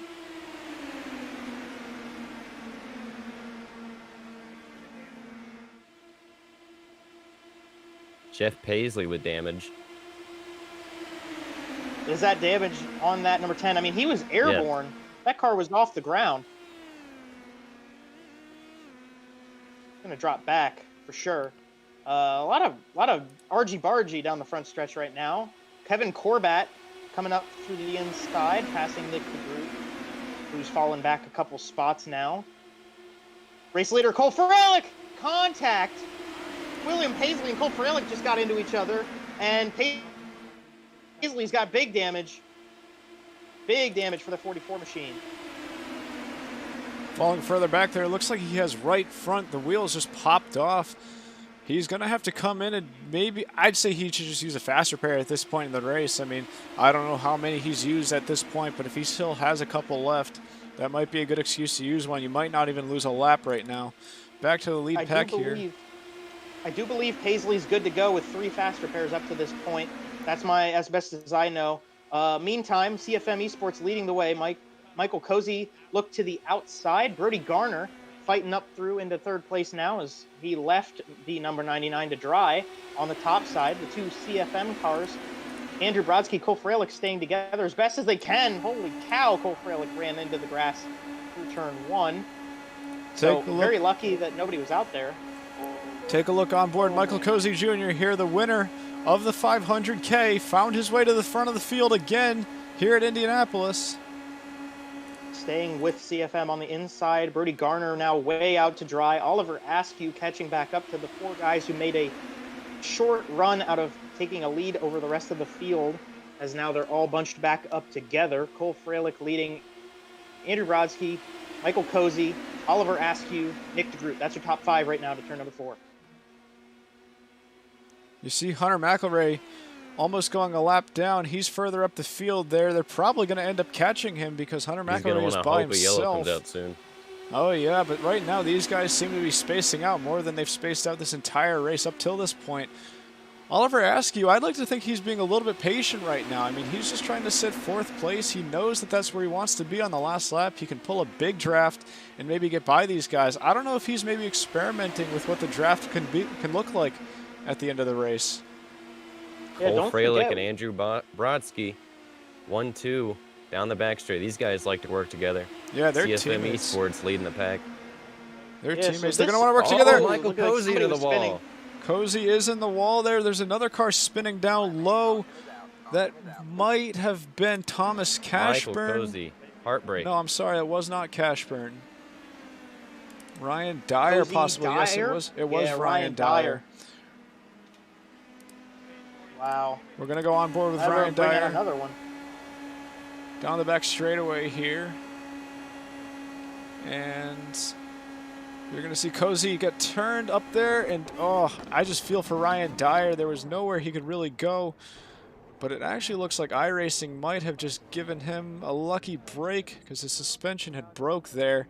And then it ended up repairing itself. Here's on board with Michael Cozy.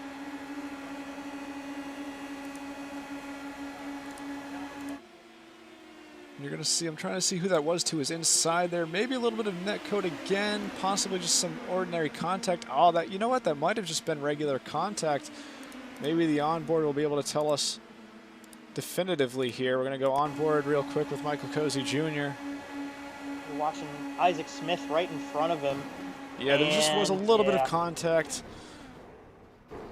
Cozy actually went upside down, got it back on 4 wheels. You heard the engine there blow up at the very end, I think.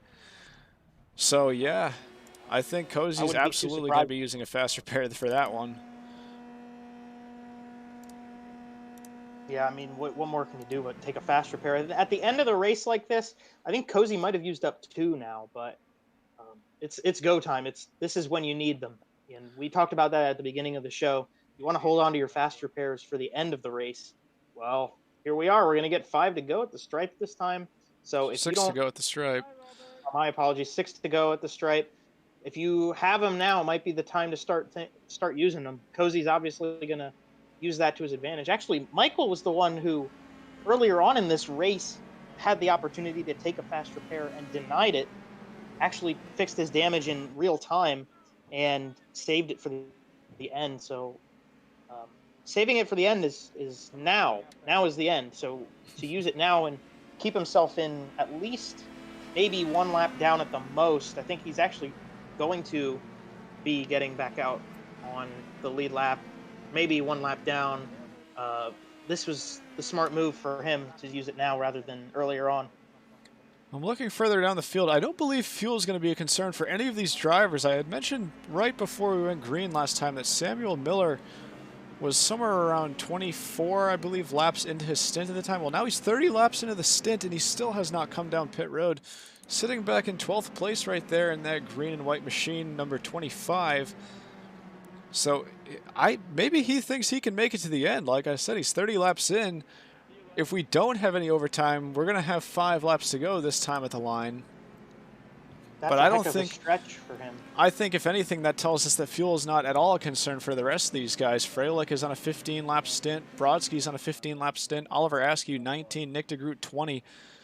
So I think that all these front runners, fuel is not a concern anymore. Now you just have to figure out how to get to the front and how to stay there, really. I think that's a good point. And obviously, Cole Freilich and Andrew Brodsky are showing that right now working together is enabling them to do that. Oliver Askew very fast as well. Nick DeGroot in 4th place holding on up there. But also consider Isaac Smith. And I want to mention for these min-wage racing guys right now, they've been in the top 10 at least for the entire race. So I wouldn't count them out yet. Krista Hardy broke back into the top 10. Michael Klein, Jaron Fast, Brody Garner, the rest of the top 10 scored behind them. That's going to start being the strategy. They're going to group back up side by side. Double file restarts here. So 1 to go being shown to these guys. We'll go back to it with 4 to go. You know, somebody I'm quietly looking at right now further back in the number 40 car, that's Drayton Knowles. He actually ended up a lap down earlier on for some heavy contact. Well, maybe he's played the patience game now, just avoided some wrecks because he's sitting, I'm sorry, not in the 40 car, he is in the 16 car. That is a custom number. Sitting comfortably right now in 12th, right behind Braden Eves. Another car that was last earlier on, Brody Banta in the 7 car. He's sitting right behind Knowles in 13th place. So Brody is back on the charge. Drayton Knowles, very quietly has been trekking along here. And we know, at least I know as a friend of Drayton's, he's one of those guys to try to make noise at the end of the race, but not the start. So watch that 16 car. Hopefully, as long as we stay green, he might be making a trek and starting to make some headway towards the front end of the field to catch up to his teammates, Cole Freilich and Andrew Brodsky, who are going to lead us back to the green out of turn number 4 right now. That might be the place to watch right now. Braden Eves, Drayton Knowles, Jaron Fast, some of those guys in the mid-pack. You know what I keep saying, find your friends, avoid your enemies. Well, the top 2 right now, Cole Freilich and Andrew Brodsky, they're on the same team. They're good friends. And they're going to try to defend each other here and hold on to that top 2. 5 laps to go at Indianapolis. Yeah, and I want to make mention really quickly that Sam Miller, the guy who's run 30 laps without taking a pit stop, got a horrible restart, dropped back a good couple spots before they even got there to is the contact car. already. Braden Eves hard into the wall in turn 1. Oh, Lord. Yellow is out again. Now this is where we're going to go to overtime unless I think this is going to go to overtime. I don't see any way this is going to be a one-lap shootout. Probably going to go to overtime. Now there are 3 attempts at this, as we have mentioned. All right, we're going to take a look from Braden Eves' onboard. Eves already he already sent it back to the pits. He got a tow right there. get a replay up of this major incident. That's going to send it. I'm trying to find Eves' name on the timing. There it is. For some reason, he is being scored in 3rd place at the moment. I'm going to jump back here. This isn't going to tell the whole story. Maybe there's a car loose in front of him. We're going to view that one more time just so we can see the full picture. Again, this was the restart right here. He's sitting right behind Jaron Fast right there in the AFS machine. Now that, further up ahead there, I'm trying to see what car that was. That was Klein that he ran into. Michael Klein driving the NOS Energy machine. Not quite sure who it was that he got into contact with, but that was Michael Klein was the car you saw sliding right in front of you on board with Braden Eves. On board now, David Land. Sitting further back from that incident. He made it too wide into turn number 1. You can see the incident. Now David's stuck up high here. He has cars down low. He actually got hit from behind. Lost it, but he might have kept it out of the wall. Yeah, really impressive there from David Land to keep it off the wall. I believe he might have a little bit of damage. There was definitely some contact, so I think if I'm David right now, if I have one extra fast repair, I'm going to take it right now. Going to bring it in. Just make sure that car is in pristine shape before the end of this race. You see the field right now. I think he did make that call. And sure enough, here he comes. Still leading, and yeah, you were right. Now here's the top 2. Still Cole Freilich, Andrew Brodsky, Oliver Askew in 3rd place with Nick DeGroot in 4th. Noah Carmichael, 5th place. Isaac Noah Carmichael 6th. slowly fought back up. Isaac Smith in 6th, like you said. Chris DeHardy 7th. Jaron Fast in 8th place. Sam Miller 9th. And then our boy Trey Shuttlesworth, a good friend from Proximity Racing, co-star of some Pit Stop TV events, bringing it back up into 10th spot. Some of those guys now, actually, I want to mention Trey Shuttlesworth has taken 4 pit stops in this race. So he's been on and off pit lane plenty. You want to talk about somebody who's been on pit road a lot? Benjamin Walker, back here in 18th place in the Braun GP livery. He's been on pit road 9 times in this race, yet still sitting 18th. Ahead of some drivers like Michael Cozy, right behind him there, and David Land for that matter. Now, some of the drivers that have really gotten the short end of the stick here lately, I look down the field and I see Devlin DiFrancesco, I see Yuvan Sundamorthy. I mean, these are drivers that were up front for a while and just really haven't been able to fight back. Carter Bowles was another one. He was up at the front earlier in the race. He's sitting back in 30th right now, 6 laps down. Looks like he's called it a race. Robert McGinnis, possibly the same story. He's sitting 28th right now. He's been in his box for 3 minutes and 18 seconds. Quite possibly. And I want to mention, you talk about Yuvan Sundamorthy. He was leading the race and doing an excellent job of staying up there at the beginning. But one of the things about iRacing is you got to make sure your connection's good, because Yuvan Sundamorthy's throughput fell and iRacing booted him out of the server. He rejoined now, and he's going to have to get it back out. But that sort of situation is something you don't want to see, as a connection issue taking a driver out of contention. But I think Sundamorthy might have just had that happen. Thank you, Joe, for bringing that up. That didn't actually show up on my session events tab. Cole Freilich has just gotten the 1 lap to green, though. You can see the lights are out. These guys coming out of the pits are going to be 2 laps down. Quite possibly, yeah. Bringing it out now, and that's tough because, 2 laps to go, 2 laps down. What are you going to do? You're kind of out of it from here. Obviously, there's 3 attempts at green-white checkers, and for all we know, we were going to use them all up. But down the backstretch again, I mean, what are you going to do? 2 laps down. Cole Freilich, your race leader.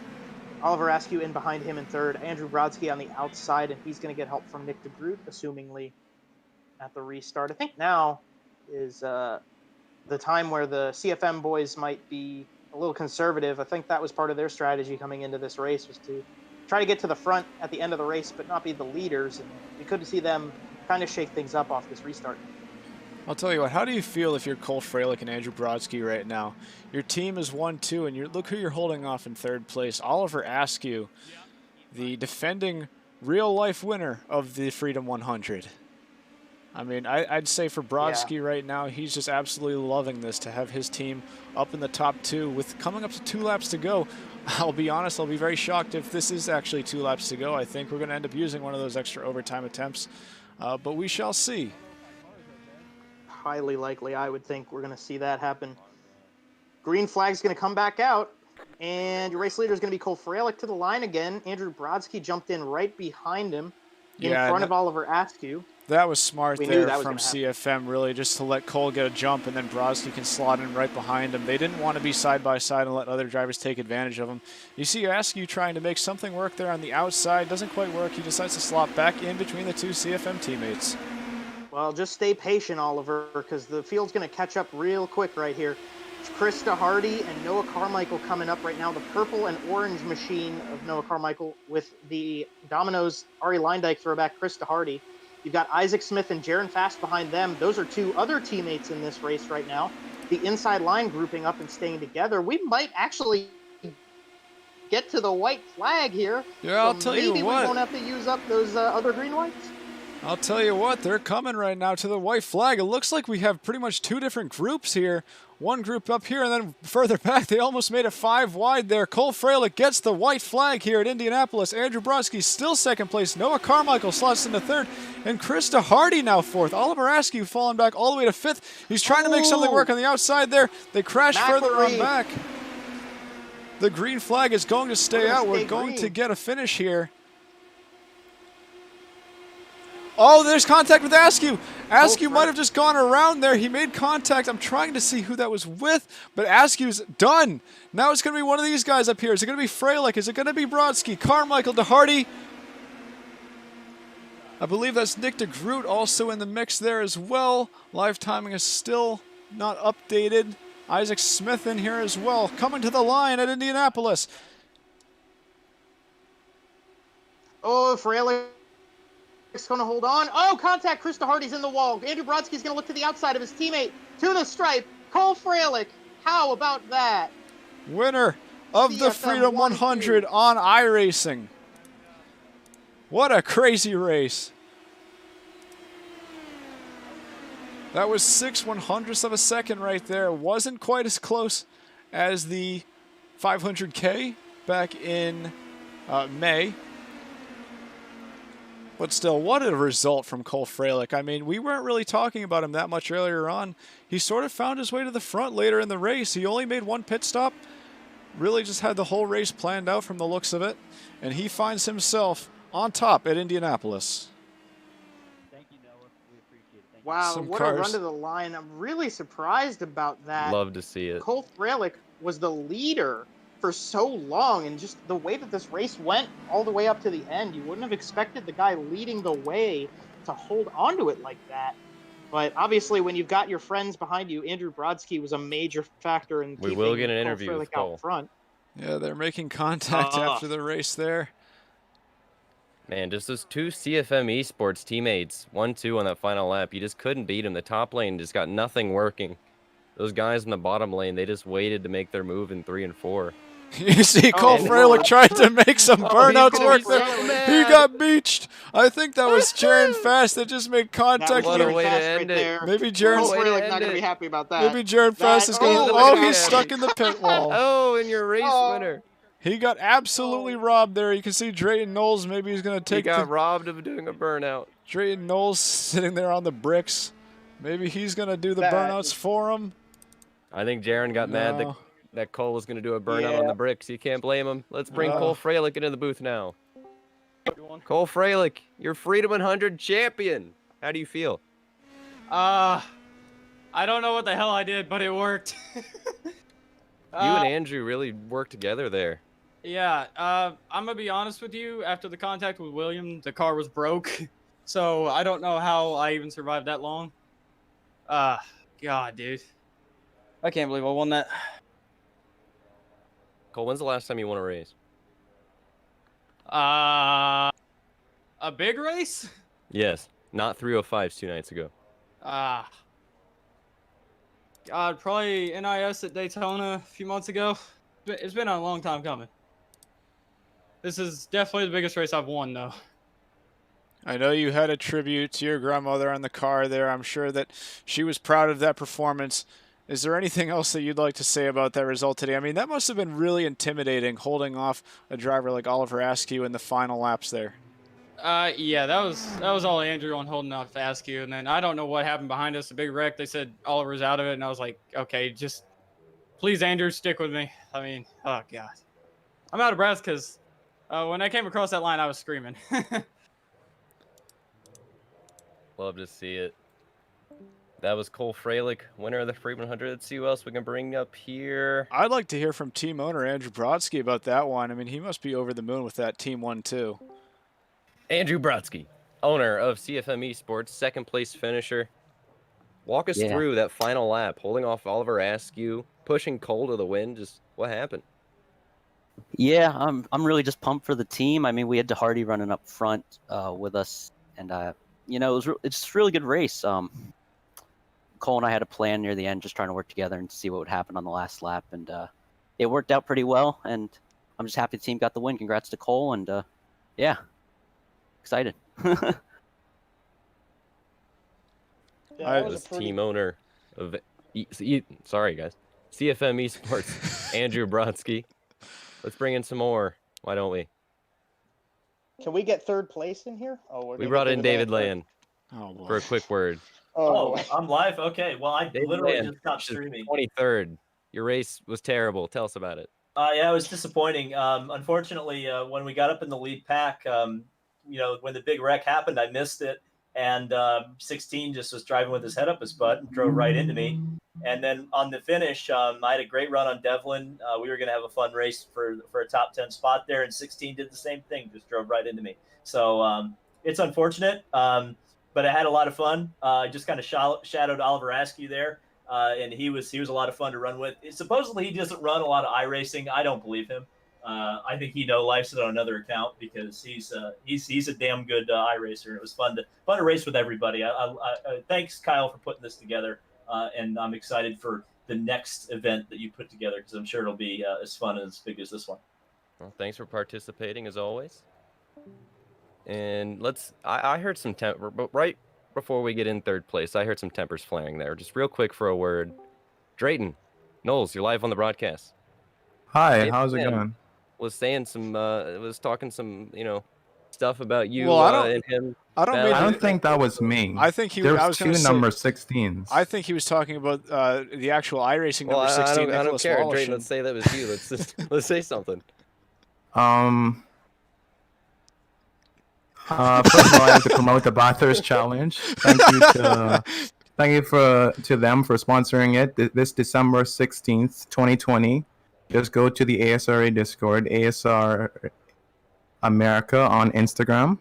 Also, I don't think David had the right number 16 because there was two number 16s. I had 16 on my car, definitely. Might not have been talking about you, but I heard 16. Yeah. I thought of Drayton. Yeah, I think he was talking about Wallachin. I will say the 16, he was a bit over the place, even more than me. So I could definitely see how David could be angry at him. I mean, there was a time where I almost collided with him. The 16 and 16 collide, which is kind of strange to hear, but yeah. 16 car. Looking for the 16 car. Who was that? It was I don't Nicholas know. Wallachin. Nicholas that was Wallachin. I was All number right. 40. Well, thank you, Drayton. And like he said, stay tuned for the Bathurst Challenge coming up in December for the ASRA. Go join the Discord if you want to race in that. I will definitely be promoting that coming soon on my Twitter. So thank you, Drayton. We're going to bring in, let's go with the Hardy. We'll bring in Noah. And then, unless you guys have anyone else, I think we'll end on that after that. Do we have any pro drivers that we'd be able to pull in for a couple words? They are not in the channels. They all dipped. Oh, well. Well, quick stat real quick. We had 10 drivers enter this race and only one in the top 10. Yeah, that's actually interesting. We have third place. Well, we have 12th place finisher Christopher Hardy in that final front pack at the end of the race there. Talk us through that last lap, Chris. What happened? What went wrong? And how do you feel after this? Well, first of all, no animosity towards Nick DeGroot whatsoever. It was just netcode. Things happen. I mean, it's the internet, it's racing. But all right, would you like me to just talk you through on the watching the replay? Oh, I don't know if I'm going to be able to pull up the replay at this point. That's really I far. got it on my end. I got it on my end. Okay. All right, so as we're coming to the start-finish line here, I'm in 4th place. I've got Oliver Askew to my outside, Noah Carmichael in front of me, Brodsky ahead of him. Walk us through the north end. All Oh, right. wait, unless Chris is actually gonna pull it up. I actually have it right Try. now. I'm watching it right now. I'm on the south end right now in the middle, going to turn Sorry, I'm 2. on the wrong driver. There we go. All right, going onto the backstretch here, I'm like, okay, it's going to be between. We're in 1 now. All right. You can watch Chris's stream if you want. Make it easier so you're lined up with the stream. All right. Well, actually, so the way I have my stream right now is that I'm watching Oliver Askew and someone else spin right behind me on the backstretch there. So we're on the back straight here. Noah's going to the top. Yeah. We're trying to follow this front lane here. Yeah, there's Nick DeGroot on his outside, trying to make it 3 wide there. I'm just trying to stay on the inside there. That was 2 laps to go right there. So we're coming up Chris, to the what the white heck? flag here. But I'm I on had the to white skip flag back lap. a few minutes. Okay, so Chris DeHardy got on the inside of Carmichael. Actually tried to make a shuffle to the outside there. Yeah, and that's the contact right there with DeGroot. Yeah. Gonna see if we might be able to get an onboard there from DeGroot's end of that. There's DeHardy right in front of him. Yeah, there was tried to easily make about, a bold move to the inside. Yeah, there was about Oh, 9 to Chris 12 peeped inches to the of space top there. and then, yeah, cut it a little too close there. Yeah, it was about 9 to 12 inches of space between our tires, but you know that's the internet. That's pings, whatever. But considering where I was near the start of the race with being involved in a wreck or 2 there, the fact that I had a shot at 2nd place there, I mean, hey, what more can I really ask for at that point? Right on. Thank you for racing, and good luck in the next one. Absolutely, y'all have done a great job with this. Kyle, y'all have really made this a first-class deal. Have a good one, y'all. Sweet. Thank you very much. We're going to bring in Noah, our 3rd place finisher. Noah Carmichael, 3rd place. How do you feel? I feel all right. That was a fun race. We started all the way back towards the rear end of the field. Well, not really the rear end, but like the rear end of the guys who made it to the show via qualifying. It was just chaotic just trying to get up there. You couldn't really go anywhere. People were making really dumb moves, which is what I expected. But on one of the restarts in the middle of the race, I got a PM from Cole saying, just follow me. And I followed him, and I went from like all the way back to like 20th and moved myself up into like 8th. So from then on, I just stayed there and we worked together. And I was trying to go for the win, but they were protecting that bottom line really well, and we couldn't really do much to stop it. I tried a couple times to make a move, but I quickly realized if I did that, I wasn't gonna make it back to the line. So it was one of those things where it's like you just kind of suck it up, and I took 3rd. I went high, the Hardy went low, and then he got wrecked. But just to bring it home with 3rd in this race is really cool. I'm happy that CFM got the 1-2, and then Brody, my teammate in this race, got to finish 11th, one short out of a top 10. But after all the issues he had, to come back and finish 11th is really cool. So I'm really happy that how this whole entire race played out. Anything else from Joe, Chris? Oh, I was going to say we should review the final results since we never actually went over the entire finishing order. Let's see if Discord's actually going to show the right results. It looks like it is. So, Joe Donahue, why don't you run us through the race results from today's event? Well, 1st place, Cole Fralick. What a performance. I mean, he just held it out up in the front. The Racing Nation TV. CFM Esports car comes home 1st. Andrew Brodsky pushed him the whole way home. His good buddy from Florida pushing it in 2nd place. Our buddy Noah Carmichael. Great stuff to get into the top 3 as well in that number 24 car. Jaron Fast brings it home 4th place. One of the hometown guys out of Brownsburg. My man, I didn't even realize that Trey Shuttlesworth pulled off a top 5, but I love you, Trey. Good job. Sam Miller in 6th. Excellent stuff from the guy who ran a really long pit window there at the end. Ben Walker didn't make a whole lot of noise at the start, but comes up finishing 7th. Devlin DeFrancesco, the highest finishing pro driver, in 8th spot. Kevin Corbett made some noise throughout the course of this race. He comes home in 9th, and P10 is going to be Thomas Caspern tonight. Starting the next group of 10 is Brody Banta. Like Noah said, he overcame a lot, and that number 7 comes home 11th. Krista Hardy was on the charge at the end of this one, comes home 12th with the whole scenario happening on that last run down to the checkered flag.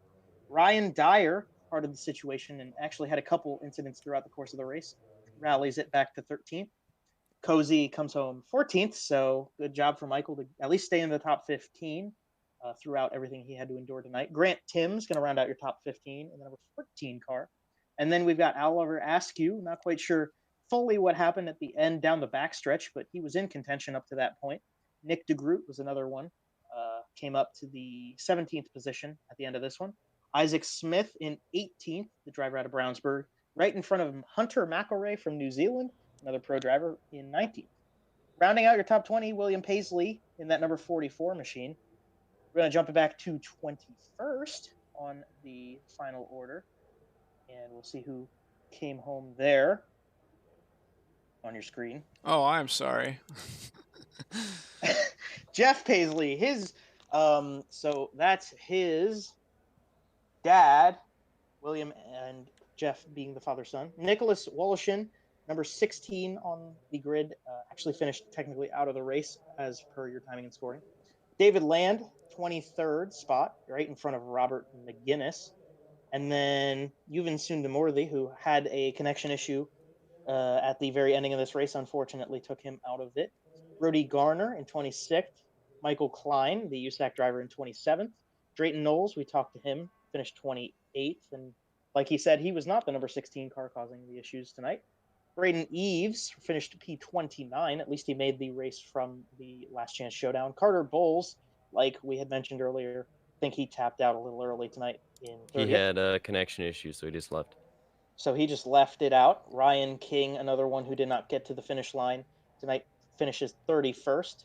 Matthew Holloway got caught up pretty early on in an incident, and I think he just called it from there, as far as I remember. Luis Gonzalez Nunez in 33rd. For 34th position was Thomas Smalling in the number 1. And your last driver on timing and scoring, I think he tapped out pretty much on lap 1, was Alex Bradley. So there's your field. And we got through it, and race winner Cole Freilich, Andrew Brodsky, and Noah Carmichael rounded out the top 3 with them. But pretty cool stuff overall, and most of the field made it to the end of the race, so it was pretty good stuff. Gentlemen, any final thoughts on the race today? I mean, you know what? I'm going to be honest. It was everything that I thought it would be. It definitely had it had some action. It had a lot of cautions. It had a close finish. You know what? I'm a little bit let down by the finish, to be honest with you. I thought maybe we could have had a 4-wide finish like we were saying earlier on, but hey, you can't complain. They were still 2 wide, Cole Freilich and Andrew Brodsky, and I think an absolutely great and deserved result from those two, with our friend Noah Carmichael rounding out the podium. Any final thoughts from Kyle or Joe? Well, yeah, I think just you go ahead. Go ahead, Kyle. Okay, maybe No, I'll you go ahead. I'll close it for mine. No, you. Okay. Well, yeah, like you said, 2 wide at the finish. We were kind of expecting 3 or 4 wide, but still a tight fight to the end. I was really surprised we got the first green-white checker to work. Was not expecting that at all.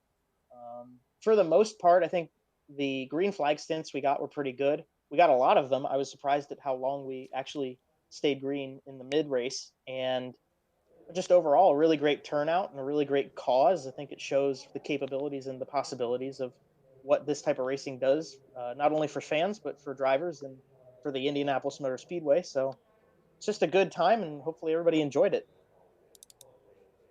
First off, I want to say thank you to everybody who participated, who watched, who helped put the broadcast together. This has been a tremendous effort from everybody involved. It's been about 2 weeks worth of just promoting rules, this, that, pretty much everything. And I just want to thank everybody. Thanks to Bob Jenkins for sending some audio bits. That was really cool of him. And yeah, this race had about everything, just like Chris said, everything you could have expected. A close finish. I am also a bit let down by the finish, but it you know, the way the racing was, I think Andrew and Cole really deserved that one. The way they played the strategy together on the bottom, from practicing and doing these types of races with them driving, I'm not the least bit surprised that those two were 1-2 in the end working together. That does not surprise me one bit.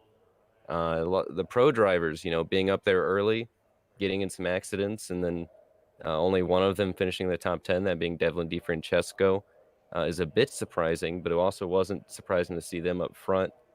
Yeah, just at the end of the day, what an event. The LCQ was fantastic. The race was fantastic, and we did it on one green white checkered, which is incredible. Which, I mean, technically wasn't the Freedom 100.